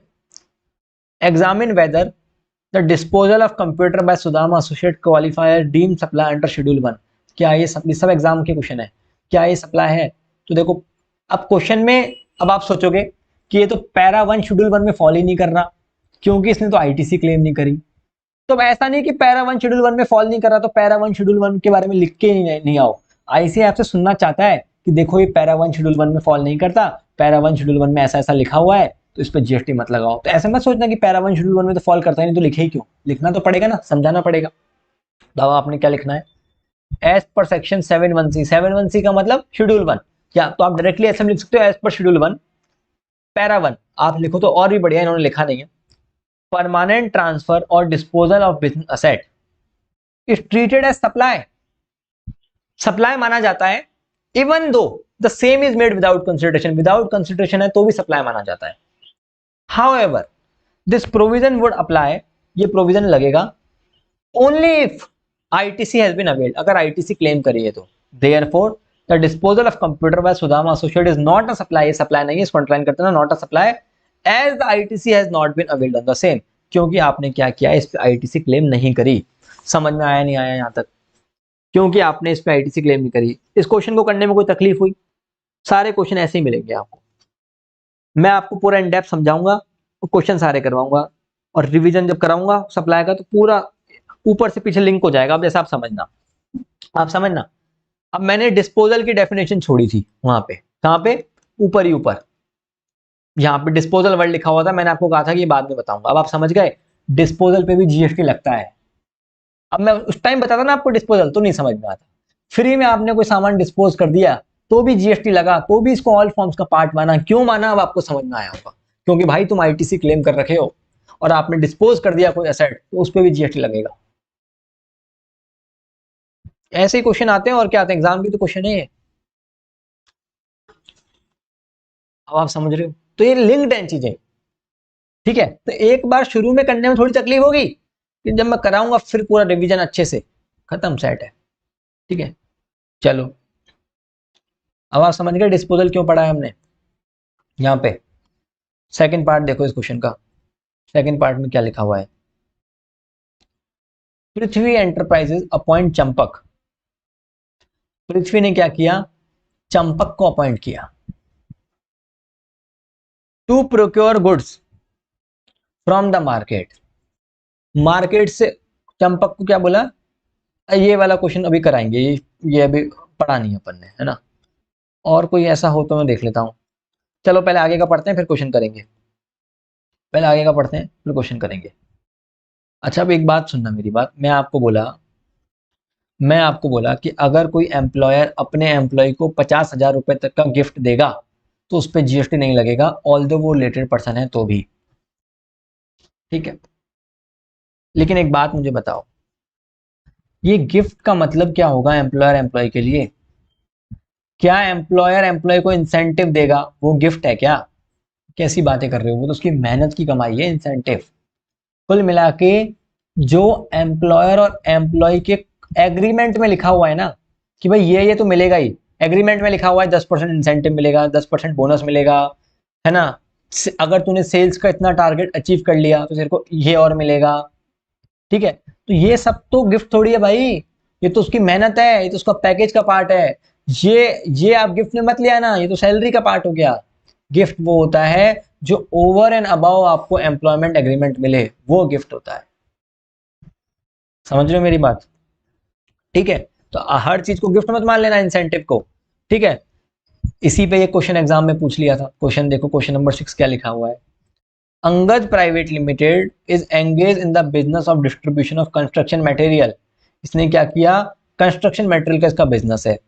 As an incentive Angad private limited pays an amount of 75,000 to its employee. अपने एम्प्लॉय को इसने 75,000 रुपीज पे करी है as an incentive upon achieving a specified sales target. एक सेल्स टारगेट अचीव कर लेने पर the incentive is a part of the salary of the employee and applicable TDS is also deducted. Angad private limited, जो अंगद है ना ये supplier, is of the view that GST is not leviable on such incentive paid of the employee. Angad बोलता है कि इस पे GST नहीं लगना चाहिए। आप बताओ अंगद ने जो बोला वो सही बोला है गलत बोला। ये तो अपन को पहली बार में आंसर्स आ रहे हैं, दूसरी बार में सोचो कितना फ्लुएंट हो जाएंगे, तभी तो 75-80 नंबर आराम से लाया जा सकता है ईटी में, कोई दिक्कत ही नहीं है। समझ गए इसका आंसर क्या होगा। अब आंसर तो समझ में आ गया, अब लिखना कैसे देखो। आप एक बार इसको रीड मारो, आप खुद ही लोग रीड मारो, मैं तो पढ़ा दूंगा लेकिन एक बार आप खुद रीड मारो फिर मैं पढ़ाऊंगा आंसर। अगर एक बार आंसर राइटिंग लिखना सीख गए ना, तो ये आपको सारे सब्जेक्ट में हेल्प करेगा, not in IDT. Thought process बदल जाएगी आपकी, आईसीआई को चाहिए क्या। फिर अभी हम क्या करते हैं, देखो क्या होता है। नंबर कम आए, हमने सोचे थे 65 70, आए 50 45। हम बोलते हैं आईसीआई गाली देना शुरू कर देते हैं सभी लोग, ठीक है। आईसीआई चाहता ही नहीं हम पास हूँ, कॉपी चेकिंग सिस्टम खराब है ना, ये सब आप लोग गाली देते हो, फिर हम लोग भी आपका साथ दे देते हैं, मतलब, है ना। फिर अपन लोग सब मिलके, क्योंकि फ्रस्ट्रेशन किसी पे तो निकालेंगे, तो अब आईसीआई पे निकाल देते हैं फिर अपन फ्रस्ट्रेशन। बट इनडायरेक्टली देखा जाए ना, तो आईसीआई का एक सिस्टमेटिक पैटर्न है। अगर वो पैटर्न समझ गए तो नंबर मिलेंगे। समझ रहे हो मेरी बात, तो ये पैटर्न सीखना पड़ेगा। जैसे मान लो आप, अब आपको लग रहा है कि आप उसके लिए बहुत कुछ कर रहे हो, आप उसके लिए ये भी कर रहे हो वो भी कर रहे हो, लेकिन भाई वो आपके साथ खुश नहीं है, फिर भी उसको दिक्कतें दिख रही हैं आप में, ठीक है। तो आप उसको ऐसे वो मैन करके नहीं कर सकते, ऐसे नहीं कर सकते आप समझ जाओ कि भाई अगर ऐसा ऐसा करेंगे तो सही चल रहा है मामला, तो फिर वैसा वैसा ही करो ना। समझ रहे हो मेरी बात। तो वो वुमेन करके तो कुछ खुश फ्रस्ट्रेशन निकालनी हो गई, आई से गाली बकना फ्रस्ट्रेशन निकालनी हो गई, काम वैसा करो। अब मान लो बैंक लूटना है, सिस्टमेटिक पैटर्न है बैंक लूटने का, पहले जाएंगे कैशियर के गले पैसे लगाएंगे ऐसे। अब आपको पता है कि भाई, पर एक अगर आप प्रोसेस में जरा सा भी लैग कर गए ना, तो आप गड़बड़ हो सकते हो, ट्रैप में फंस सकते हो। तो प्रोसेस फॉलो करना है हमको, आईसीआई वाला नंबर इजीली निकल देता है आईसीआई नंबर, पर लेने वाला चाहिए। समझ रहे हो मेरी बात, ठीक है। तो अब एक बार आंसर रीड करो इसका।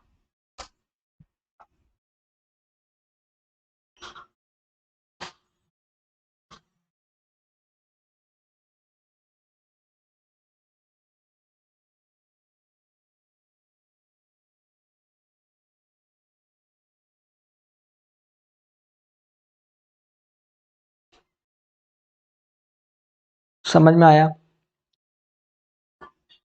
कल से ऐप पे आएंगे, ऐप पे।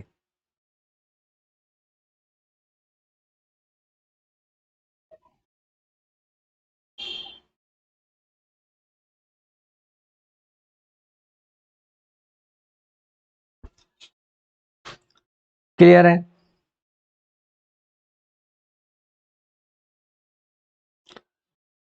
सर आपके एग्जाम्पल में GFPF क्यों आ जाते हैं, जिससे तुम लोग समझ पाओ, इसलिए आ जाते हैं तुम लोगों को समझाने के लिए। ठीक है इधर आओ। Yes Angad private limited view is correct. Angad सही बोल रहा है। एज पर ये अपन शेड्यूल 3 में देखेंगे, अभी पढ़ा नहीं है। Services by an employ to employer in the course or in relation to employment shall not be needed. Employ अपने एम्प्लॉयर को कोई सर्विस देता है तो उसको नहीं मानते, अपन शेड्यूल 3 पढ़ना बाकी है।